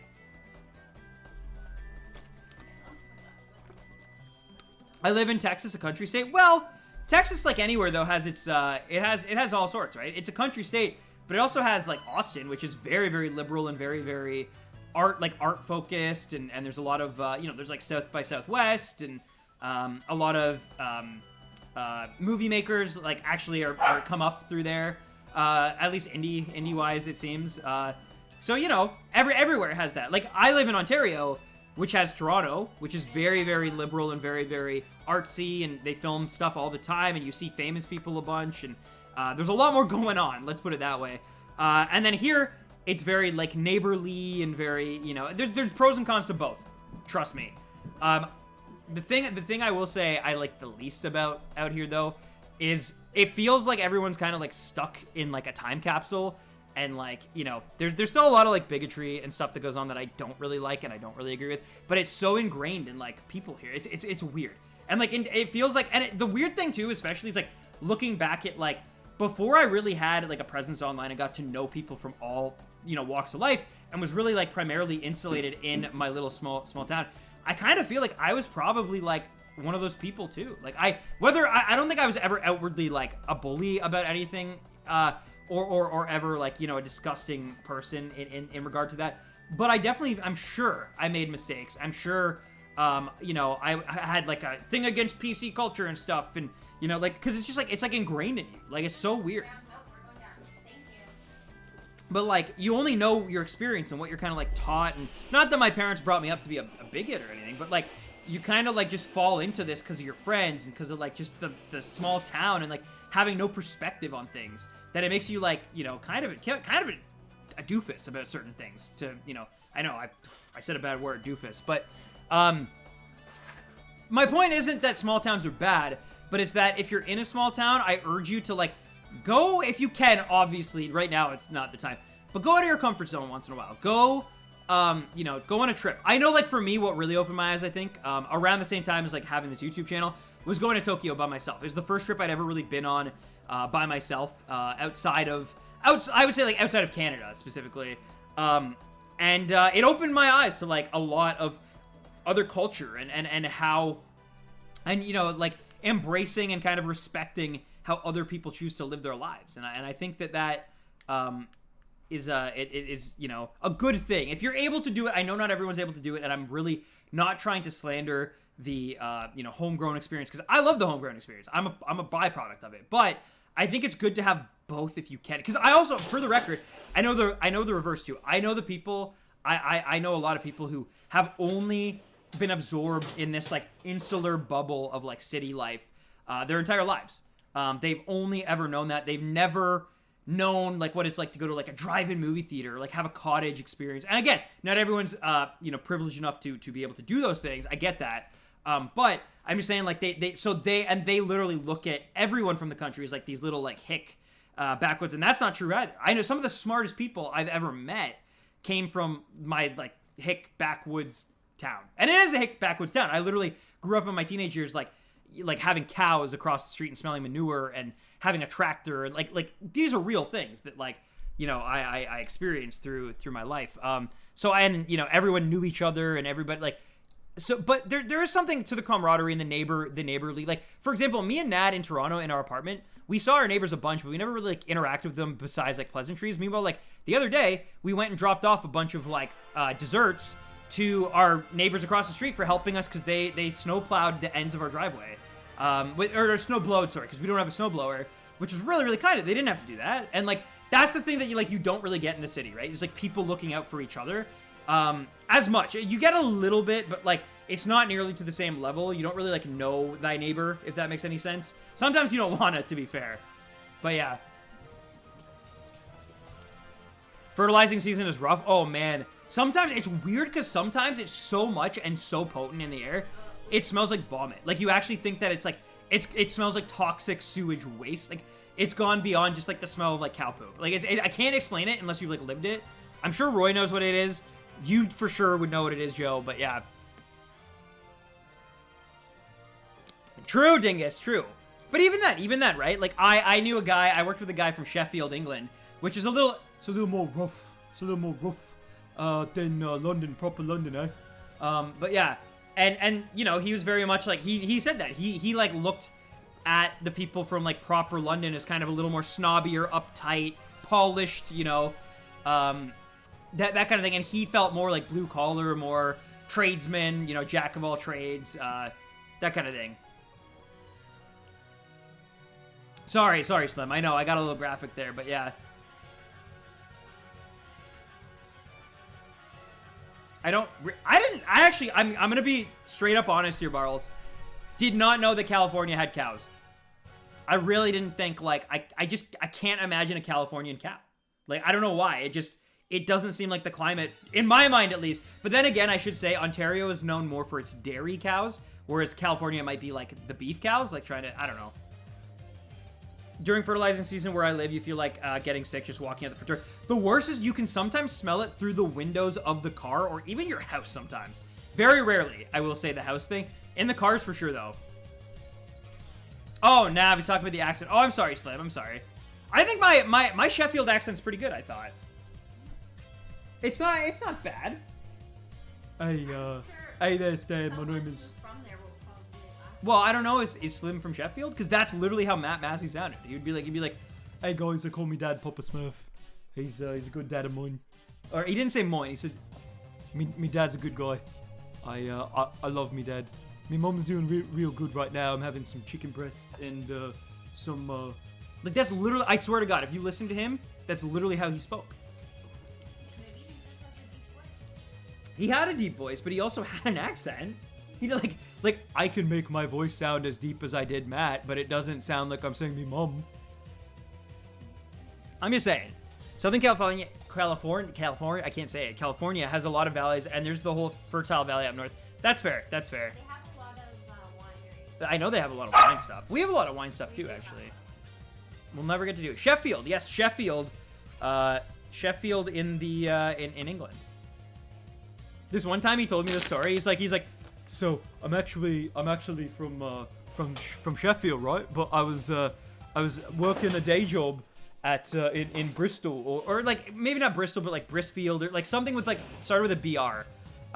And he's like, and they plucked me out to be on the local news, and they were talking about a thing that was affecting the people who lived in Brisford or whatever, and I pretended I lied to him. I actually told him that I was from there, and just because I wanted to be on the news, and I told my mom when I got home. Like anyway, my accent's clearly slipping, but you get the point. He's he's a funny guy. I actually love him. He took me to a Raptors game. Because his like wife was feeling sick, and he's like, "Hey, Stan, you wanna go to a Raptors game?" And I was like, "Yeah." So it was really fun. He's a really good dude. I still text with him. He's one of the few people from the score that I like actively try to keep up with. Sounds more like Coventry, maybe. Such an amazing city. Oh, so maybe it was Bristol then. Maybe it was Bristol. But he was like, the thing is, he wasn't like working there full time. He was like working there like, wow, we are gonna lose this. This is gonna be rough. As Roy would say, RUFF. Which starters will you pick in Pokemon Leagues? Pokemon Legends, you mean? I'm going to pick Rowlet, I think, personally. London, Liverpool, Manchester, Leeds, Bristol, top tier places. Nice. I've never been to either, unfortunately. I'm going to Dynamax and try to destroy this guy. Yes, it is. It's the same guy. Yeah, so I love him so much. I don't want to like make this like a... It sounds like I'm making fun of him, but I genuinely feel like he's one of the kindest human beings I've ever met. So if anybody makes fun of Matt Massey without knowing him, like I will come for you with all my wrath, which isn't much, but I'll still try. But yeah, because I love that man so much. He's such a kind guy. But that being said, yes, he would pronounce when like inevitably, because like I worked there during both Avengers Infinity War and Endgame. And inevitably, the Avengers characters would come into the you know the conversation of the office, and once in a while he would have to like say something about Thor from the Winnie Blanket Thor from Marvel, but because of his accent he would say faux, like because he couldn't say his like THs and he couldn't pronounce his R's, so he'd say faux to go to thunder, faux. And it's just like, yeah, and people didn't let him live that down, and it was, but yeah, I do love him though. He's such a good guy. I think we will get ancient forms of the starters and legends. It would be sick. That'd be really cool. I hope we do. I hope we get something to do. I said about this too. Wayne, you're fine. You're good. At the least, I hope we get like extinct, even if it's like fossil Pokemon, like new Pokemon that like didn't survive long enough. You know what I mean? I'm from the top right half of the county in Northumbria. We have this disgusting accents here. I think there's something sweet in every accent. I really, and I'm not even just saying, like, I truly feel that way. I feel like my accent has something good about it. I think Roy's accent has something good about it. I think that, well, Barley doesn't really have an accent, let's be honest. But I think, I think accents are really interesting and they help to make us more unique. I think it's fun. Mind you, I would absolutely hate it to, like, the way that Matt got, like, jabbed at for his accent, like, because it's just so fun, right? Like, accents are so fun to do unless you're the person who has to listen to people trying to like replicate your way, which is just your normal way of speaking time and time again, which I also am guilty of. I would do the accent sometimes, but not like, I would try to like pick my battles. I'd make sure he wasn't in a bad mood. I would, try to do it in like a like with meaning, I guess. So like try to actually make it like an actual joke using the accent out of it. Aside, whereas like some other people in the office would just like literally out of nowhere just be like, "You what? You what?" Like, it seems like 1800s. Well, we'll see, Barley. We'll see. We don't know, right? Because the Samurai, the Archer, and the Shogun, those are what the 3 starters are based on. Yes, yes. Typhlosion is the Shogun. The Senjuai is the Archer. And we actually did it. Congrats, guys. That was actually pretty close. Also, for the next one, I am going to just run to the bathroom quick because I've been chugging water. Because I'm, as you can tell, pretty hyper tonight. What? Yeah, I can, yeah, of course, I'll give them water. I have a very normal American accent. I think I have a Californian dialect, though. I have a lot of like and bros. Yeah, but because of the perpetuation of, like, media and how most of it takes place by Californians in California, I think a lot of the world has adopted that sort of like speak, as well as the dudes and the bros and stuff. Especially recently, given, like, you know, bro fist and for the boys and, you know, like that mentality. Win, I'm coming. How's everything been? It's been good, Sonic. It's been good. How have you been? How have you been? No crook? I thought for a second that was shiny again. I was like, are you kidding me? Did I get a second shiny Scyther? Talonflame not shiny. And Necrozma not shiny. All right. So that's number 78, ladies and gentlemen. No shiny. My Irish accent is very slight as far as I'm concerned. It is. It really is. Winston. All right. Just give me 1 second, guys. I'm going to be right back. I got to fill up his bowl, as you can hear. And I'm going to go to the bathroom, too. But I'll be right back. Thank you so far for all the support. And, yeah, we'll come back and we'll do... Actually, you know what? I should set up the lobby right now. Sorry, Win. Sorry. I know. When does that ever work? It will not. But yeah, I agree with that, Joe. I think you have a very slight Irish accent. 5, 2, 3, 9, 2, 1, 4, 5. Get in on it if you're able to. Still looking for that. We're going to 80 encounters tonight, so we're getting closer. And here we go. I'm going to set the code, invite others, and hopefully wait for 3 beautiful people to join me. I'll be right back. Please do not go anywhere. And, yeah. There's Pyra. Okay, I'm going to fill up your bowl. I'm going to fill up your water. Come on. Maybe he wants to go? I don't know. Okay, do you want to just, like, put him outside and I'll come up and drink? Yeah, sure. I know, I see you. I just gave you water. Okay, come on, I'm gonna put you outside. Come on, outside. Outside. Come on. Let's have it. Winston, come on. Come on.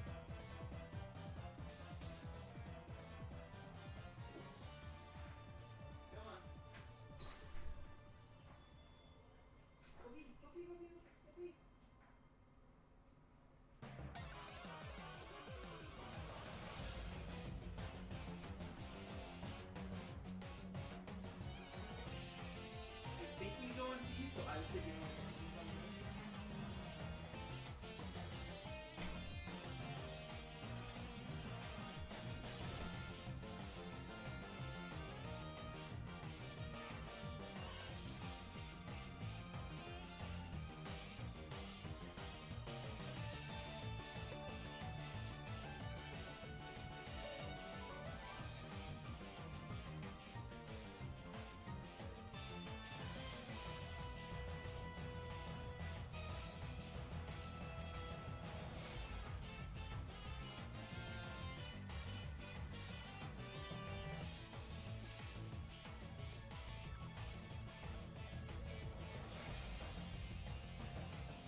picked the day. All right.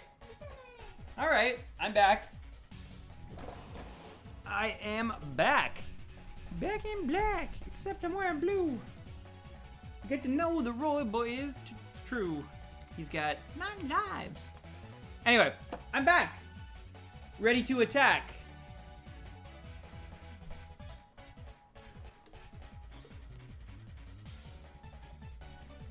Still not showing up. That's so weird, man. Maybe it's because it's like... No, because we have people like from the UK who play all the time. I really don't know, man. I really genuinely don't know why it's not... And like, you even have me like added as a friend, so even like beyond just the code. And you're making sure you're connected to the internet? Like you hit like the plus button in the... Later, Low Stew. Thank you for tuning in. So I might be able to switch my video production class to Japanese since I'm taking it next year. So best to get prepared. Plus, if COVID rules left, we might travel to Japan next year. Are you gonna go to Japan, Sonic? Very cool.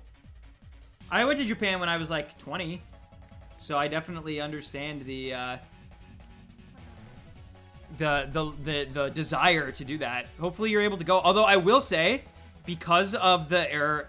Everybody's gonna want to travel because like we couldn't for like a year plus, and because the airlines are gonna be looking to, and the hotel industry are gonna be looking to recoup their monies. It's probably gonna be extremely expensive to travel. I think it's gonna become like more of a luxury than ever during like the 2-year period once COVID is kind of like not thwarted but remedied, sort of, you know. That's so weird, Joe.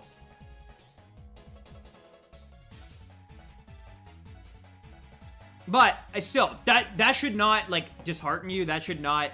I mean, look. Either way, you're gonna have to like work very hard to be able to do it anyway. This just means you might have to work a little bit harder. But I highly recommend if you're able to do it that you should go to Japan, or not even just Japan, but like anywhere. That you can like expand your horizons, get out of your own way of thinking, appreciate another culture. For me, Tokyo is a culture that obviously I have a lot of weebish, admittedly, interest in. But also I do like a lot of the mythology and the lore behind a lot of their stuff, like the Princess Kaguya tale, as well as a lot of stuff from like the Meiji period. So I like it makes a lot of sense, even though I will fully admit. If it comes down to me seeing Meiji Shrine, or it comes down to me seeing, like, the Pokemon Center, I'm a modern guy. Like, let's put it that way. But I still really think it's cool. I actually think if I go for a third time, we'd try to go to Kyoto to really try to appreciate some of the older stuff. Universal. What? Universal. Well, and Universal, too. But also, like, I'd like to see a lot of the, like, more older stuff that you don't get quite as much of in Tokyo. You still get it, but...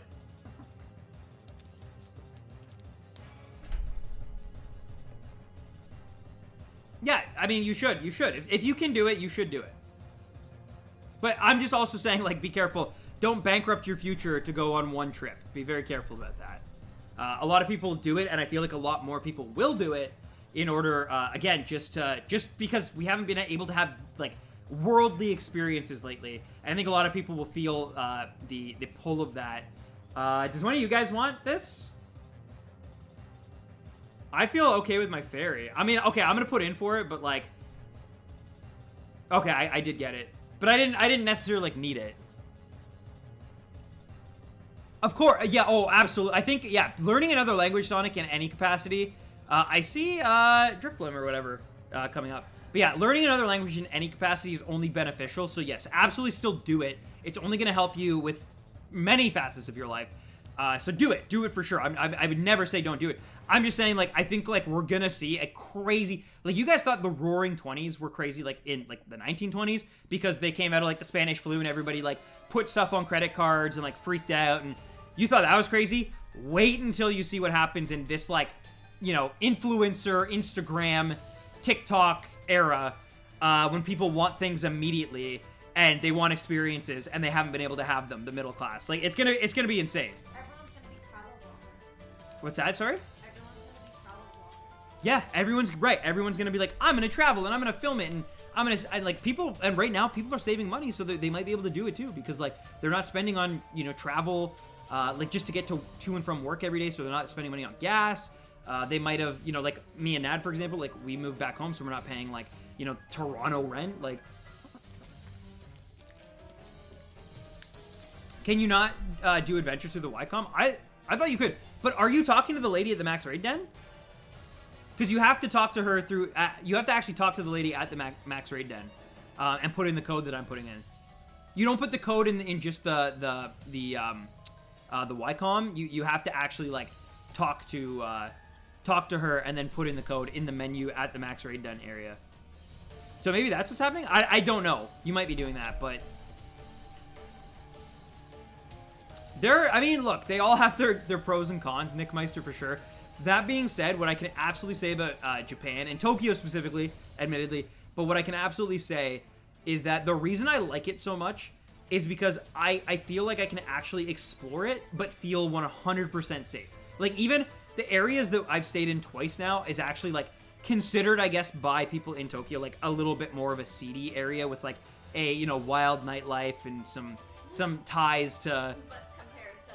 Right, but compared to like what LA would be, compared to what even like, places in Toronto can be. It's like, it's honestly like, it's like nothing. It's like you just walk past it and you're like, oh yeah, that's different. It's also, it's like so clean and like. Yes, it's well because they acknowledge it, you know. Cops everywhere. Like in Toronto, you don't see a cop unless they're arresting someone. Oh, I'm sorry, Joe. Man, I saw a video yesterday of like this guy, this like reporter for like a local like LA based news station. He's like in front of like, I think it was the Staples Center, which is like where the Lakers and stuff play, and he's talking about like San Diego Comic-Con, and he's saying like, oh yeah, it's gonna be like online again, it's gonna be virtual, and as he's like giving his like news update, he's like reading off his phone like all the stats, and like behind him, they literally pan the camera because a cop starts shooting at like a guy he pulled over. They're like in a gun war on the side of the road behind this like reporter who's like, what is going on?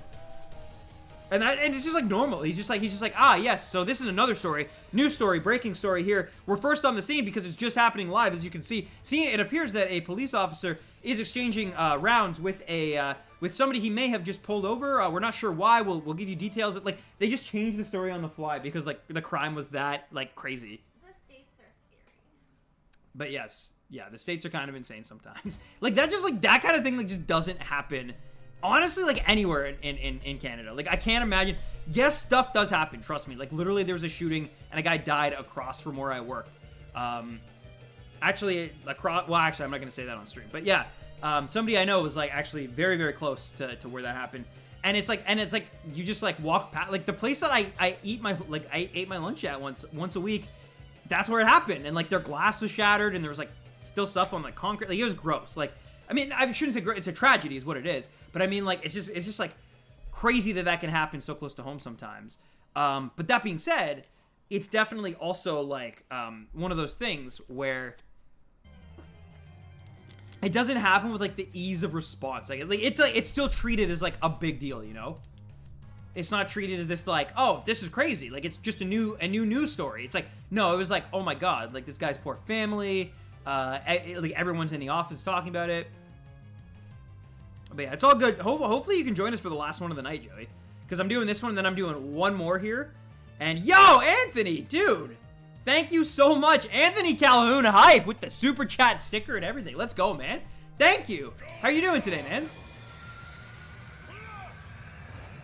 Nad would brave the gunshots to get to Harry Potter World, especially if it was Japanese Harry Potter World. Are you kidding me? Nad actually read Harry Potter in Japanese just to get ready for that experience. I'm kidding, of course. But, I mean, yeah, she's very excited for it. You want to go to the amount of money I'm going to spend? The amount of money she's going to spend? It's almost like we don't have a dog. Anthony Calhoun funded $5. Oh, sorry, that's literally... Thank you so much again, though, for real. Anthony, hype. Thank you, Damien. Appreciate that. I'll get Winnie a Slytherin thing. But yes, for real. Oh, because Winnie's a little... Oh, Winnie's a Slytherin, eh?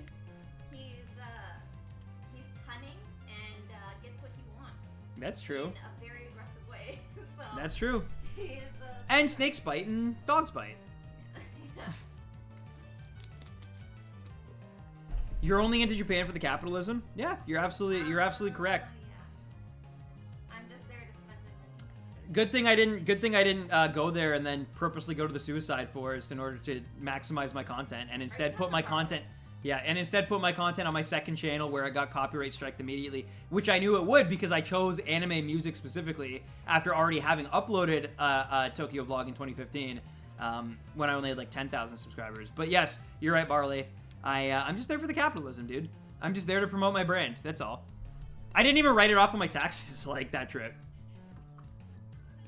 despite making a vlog out of it. Let's begin. Oh man, Barley, wait till I tell you the story about my dad and that. Anyway, do they make dog costumes to make your dog look like the three-headed dog from the first Harry Potter film? No, but they should. Fluffy. But he's white, so he wouldn't match. Yeah, there's got to be some sort of like white beast of some kind, right? Well, that's just Voldemort. This is Tom Riddle. No, I'm kidding. That's a distasteful joke. But my point being is like, is there no one who's like any of the because like Sirius and Lupin, they're all like their fur isn't like as white as Wynn's. No. Huh. I mean, he could be a Patronus because they're white. That's true, I guess. Yeah, he's a little Patronus guy. Hey, I'm back. I had some university work to do. No shiny yet. Nothing yet, Conan. But we got one more. Well, we got a NECROZMA after this, and then a second round. So we'll see. We'll see what happens. But we're working on it, and we're having a good time, hanging out. Yeah, we got literally. I'd say we probably have about a half an hour left of the stream.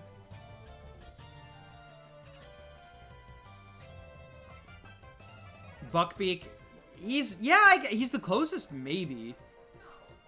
Isn't he like white and like bluish or like grayish sorta? No, it's eagle mixed with like a horse type of thing. Nad says no. I don't know. I remember him having like white. I mean, they're feathers, not fur. But yeah, I thought that was a good. Brand new Lamborghini Roya cop car. Pistol on my hip like a cop. Ever met a real Roy Boy rock star? That's what those hashtags mean, right? Is Roy Boy? You've just replaced dirty words with Roy Boy.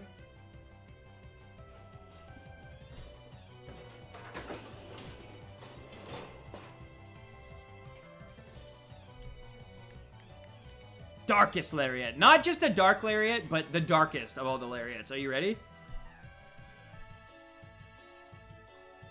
Ba, ba, ba. Oh, no. I actually didn't know you were in Ireland, Conan. Joey is in Ireland as well. But nice, man. Nice. I'm glad you were able to clutch it out at the end there. That's awesome. I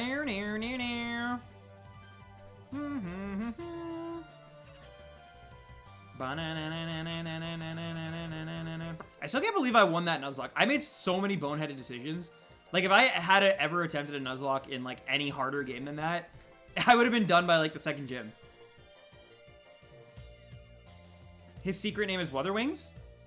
Oh, okay. I love Roy Boy. He's the best. Still trying to get me to change curse words to Roy Boy. I don't get it. Dang, autocorrect. It's all good, man. It's all good.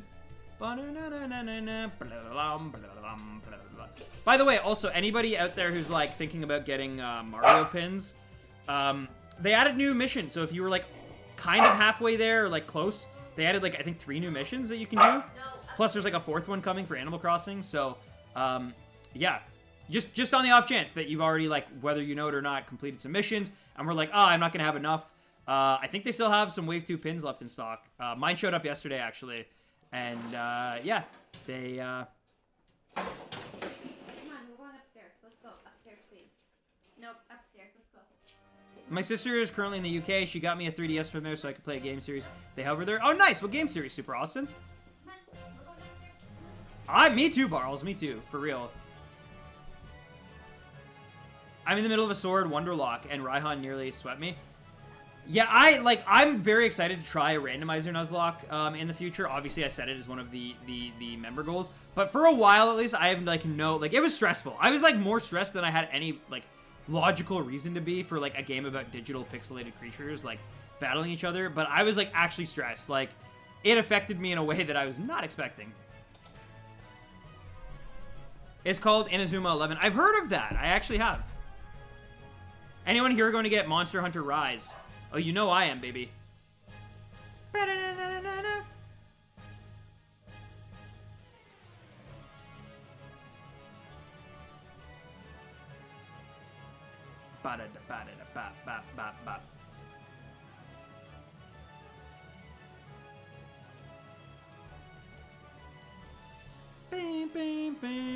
Ooh, nice life do. I need to try to do a Nuzlocke at some point. They're fun. I mean, look, it's very fun, but like on stream and like when people like, I feel so bad like when people invest. Like Nick is a perfect example of somebody who invested into not Nick, and like, you know, having like to me, I was like, I actually wasn't super upset that Butterfree died because like, you know, Butterfree in the late game of that gen isn't actually that great, all things considered. So I wasn't so afraid, but it's like seeing the reaction of like you guys, like Moon and Nick, and Emma and like a bunch of people, like that's what like gets me. I'm like, oh man, I'm sorry I let you down. Like I should have been paying attention. So yeah, I think like definitely try it on your own first. Like definitely don't stream it or anything if you can help it for at least the first one. But yeah. Wow. I mean, Nidoqueen is sick though. Let's be real.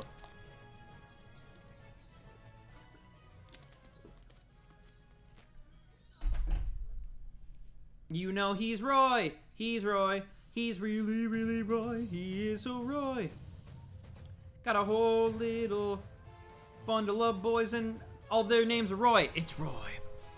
Roy Boy 140. Twitch.tv/140. Alright. Let's try again. Another Premier Ball for another Premier Pokemon. I'm complimenting you. Let's see what you do with that, Necrozma. Kahlo's Nuzlocke was crazy. I heard Roy was kind of like telling me a little bit about it, although I don't even think he was able to watch all of it, but he was telling me, hello, Jason plays Pokemon. Hello, how are you, sir? How you doing today? In this this wonderful, windy, kind of cold weather we've been having this week here in southern Ontario.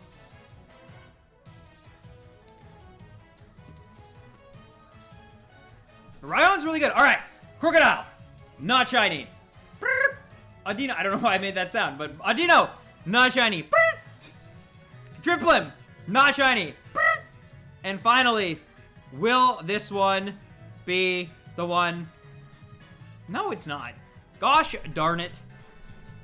It's actually the most decent weather lately. I'll take it. Dude, yesterday it was like, I've taken my dog walking in this, like, basically, since at least, I mean, I take him walking a lot, but, like, at least for sure every single day since, like, basically the new year, or, like, and, I'm just gonna say, yesterday's, like, the coldest I've ever been taking him for a walk. This morning.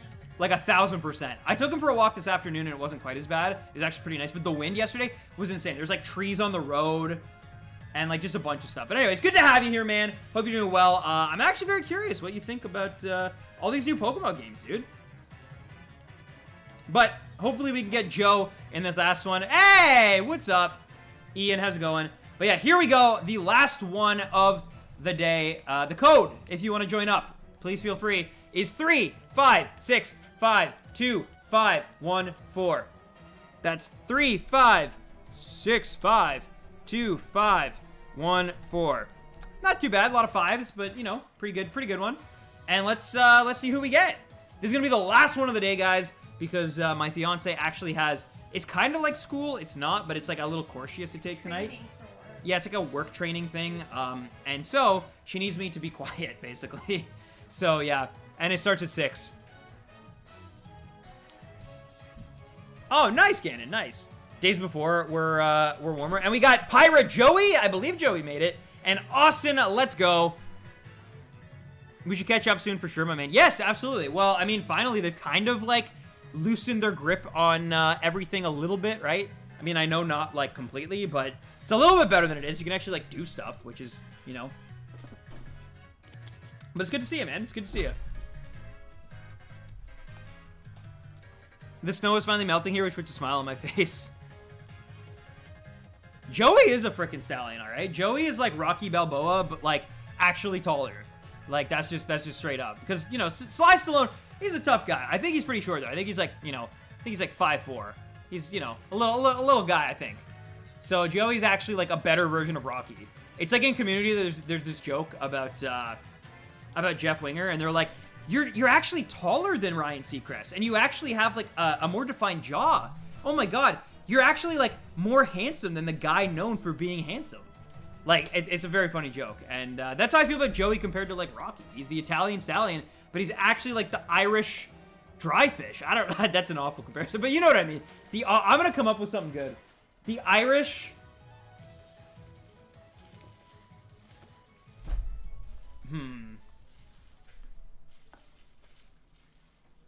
It's tougher than you think to rhyme with Irish. The Irish Cyrus? I don't know. I don't know, man. I'm having some issues clearly coming up with something good here. But what do we got? Do we got any? Oh yeah, so I'm gonna put up a light screen. Hey, you should react to Pokemon memes sometime soon. I don't know, Damien. I feel like there's a lot of content creators already kind of providing that style of content. And I kind of, honestly, like, I mean, you know, all kudos to them, get that bag. But I kind of feel like, you know, it's kind of like, it's just not for me. It's just not for me. I love Pokemon memes, don't get me wrong. But, like, me, like, reacting to them and, like, you know, exaggerating my reactions and, like, which I'm sure all of them do. Because, you know, you gotta, anytime you're on camera, you play into a sort of, like, you know, perception, right? Like, even like, off of stream, and Jason will be the first to tell you this, off of stream, and Joey as well, you know, I'm not quite as, like, animated as I am on stream. Like, everybody has sort of a personality they cultivate through the interwebs, and, you know, mine is mostly a cranky, hyper old man with pink hair. But yes. Haha, funny picture of my subreddit. Yeah, that's all. And, like, again, get that bag, do it. If it's working for you and it's causing success for your channel, absolutely do it. But, for me, it's just like, I love looking at them. I don't think I need to, like, I don't think I'm important enough to, like, have to react to them. You know what I mean? I don't even, like, necessarily, I kind of only, like, half consider myself a PokeTuber. I only consider myself a PokeTuber when it's convenient. No, that's not true. I've literally put out Pokemon content in, like, I'm literally working on a Sun and Moon review right now. And, like, the next Pokemon game doesn't even come out. Well, I mean, aside from Snap, which is its own really cool thing, but it doesn't even come out till the fall. But yeah, so, like, you know, I put out Pokemon content in like, the coldest winters of the fandom, for sure. But, you know, still. It's definitely, I don't know, it's just one of those things. It's your channel. Yeah, thank you. I appreciate that. You're a Poke Professor. I really am. I'm kind of like, you know, I put on the glasses, the spectacles. You know, I button up my, I don't have buttons, but you get the idea. I button up. I go for my colonoscopy, I come back, and then I go, hello there. I'm ready for any Pokemon stuff you might have, Ash. Oh, by the way, Stan, I forgot to ask, do you have Landorus or the other Forces of Nature Pokedex in Pogo? Let me check that. I think I have one of the three, to be honest with you, Nick. Let me actually check that. Because they do have more raid passes in the shop, right? Because I actually am out of raid passes. At least, you know, the ones, like, the long-distance ones, remote. I just saw a screenshot. It's like searching for Legends event, and the Legend Pokemon on the screen is Nosepass, which I completely agree with. Also, I have hiccups now, so that should be fun. Oh, beautiful. They're loud hiccups too.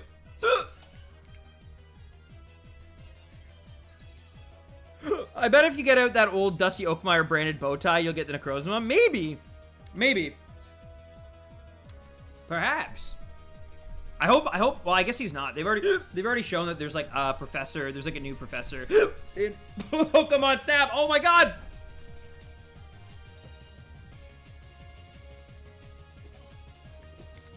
Absolutely, Conan. Absolutely. My Pogo friend code is in my Discord. There's a whole section and it's pinned. If you have a Discord account, feel free to join up and add me. Though I know I must be dangerously close to running out of room. Oh, that's awesome, Nick. That's awesome. Awesome. So awesome that I hiccuped a billion times. Oops. Oh my goodness, stop! Stop! That was even, I don't even know what that sound was at the end there. Alright, we got an event box. And I got my daily free box. So yeah, I got one extra raid pass. I got one extra. Oh, sorry guys. Sorry, I know I'm holding up the line. Boo! Oh my goodness, Nick Meister, you startled me. Thank you so much, Nick Meister. Can we get some Nick Meister hype in the chat, ladies and gentlemen? Nick Meister hype. Thank you, my dude. I appreciate the sentiment, and I appreciate you helping me out here. I only wish that these hiccups would die. I have none of them, Nick. Apparently, by the way, to answer your question, I have none of the Forces of Nature trio. Or is that Kyogre Groudon? The Kami trio. That's what I'm going to call them. Breathe. I can't breathe when we got a shiny Necrozma to catch. We're on number 80. Do you know what that means? That's 4/5 of the way to 100. But anyway, you guys, somebody else can take this if they'd like. I actually feel pretty good about Raichu. It seems to be pretty good against Necrozma. It's not like amazing, but pretty good.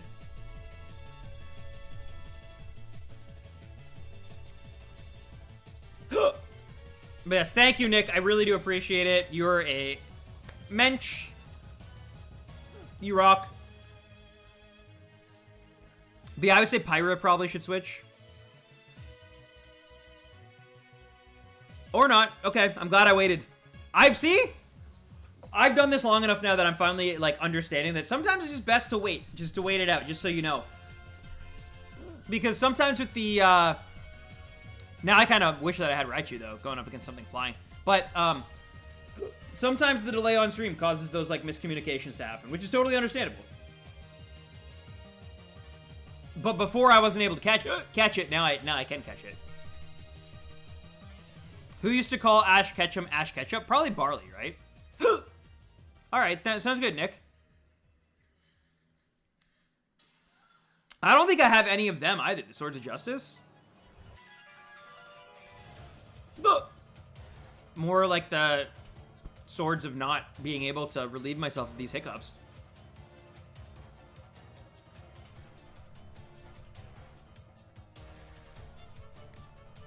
Yeah, I have nothing here, really, so I'm just gonna attack with water.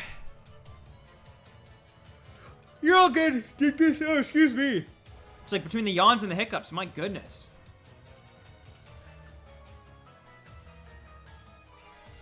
Magmar.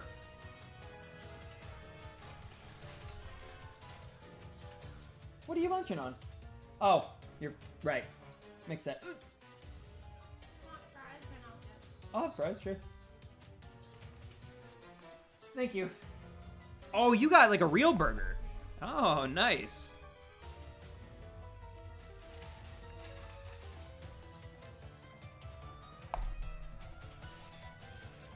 Maybe these frites will help me. These frites du pomme de neige.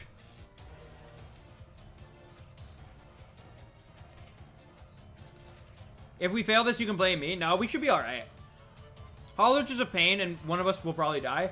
But I think we'll be okay. Alright, that's not good, though.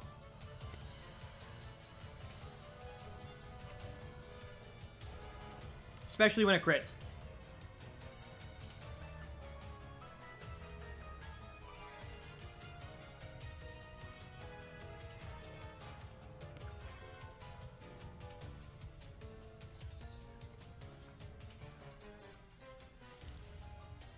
French fries. The best fries. Roy Boy loved them. For no one's surprise.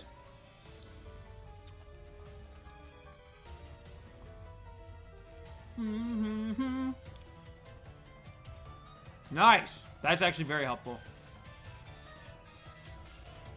We might end up okay here. We might. Hit, please. Yep. Come on, finish it off. Not you. Please don't attack Absol. No! Gosh darn it. It's gonna be tight. That's what I'll say. Finally, a wrestling Pokemon. Now there's like a few too. There's like Graplocked. There's Incineroar. Damn! If only I could have outsped it. And I got a crit too, which is cool, but a little too late. That is very unfortunate. Though, I'll take a shiny Hawlucha. I'll be honest. I never really got one. I think it looks great. Also, apparently I just needed to eat French fries to, you know, subside the hiccups. But yeah, this is going to be tough. This is going to be tough. Nobody pick Hawlucha because it is super susceptible to psychic type attacks. So nobody switch. If you switch, we will lose. I don't care that it has dark type attacks. You will lose if we switch to this.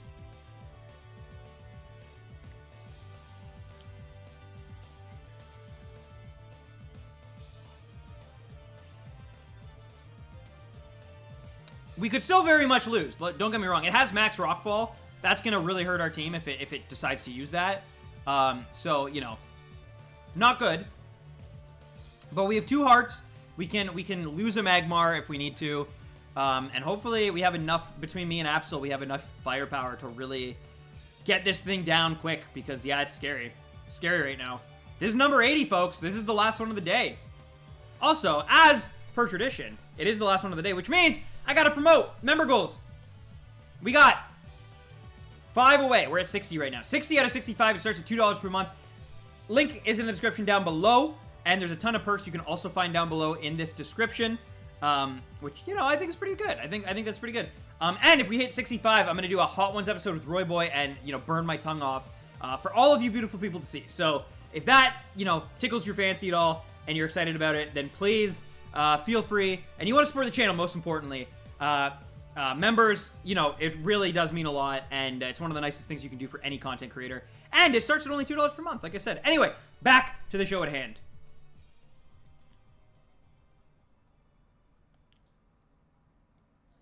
Okay, Power Gem. Yeah, we live that. That did a pretty good amount, I'm going to be honest. That's not bad. This is what I'm really hoping for, and I believe it lowers its special attack, which is even better. That way, it hopefully can't take out the rest of us, even if it can take out you, Dingus.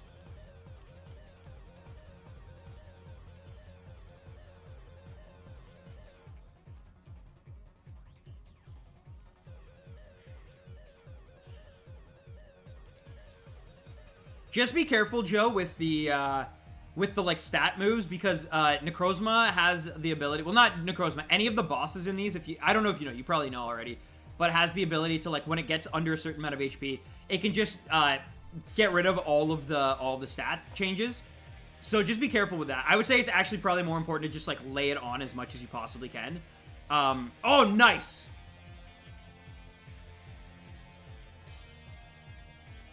Okay. Going for me, not Magmar? Interesting choice. All right, we're getting some lucky RNG here. But now, I run the risk of dying pretty quickly. Also, it worked out really nice, Joe, so forget everything I just said, because that really helped boost your Bug-type move. All right, this should get it into the red. It's going to get desperate now. We just kind of need one turn. If we can just, like, not get attacked twice, we'll be okay, I think. That won't kill it. No, I knew it wouldn't. Not enough. But the sand might. All right, I'm dead. Which means 1 max rockfall, and that's game over on Magmar. So this is actually coming down right to the wire. I hope that I can, like, protect you guys with, like, a cheer here or something. But oh, it actually worked. I think it's dead. I think we killed it with the sandstorm. It killed itself. Nope, of course not. Wow, it's got like 1 HP left, maybe 2. All right, let's go, baby. Let's go.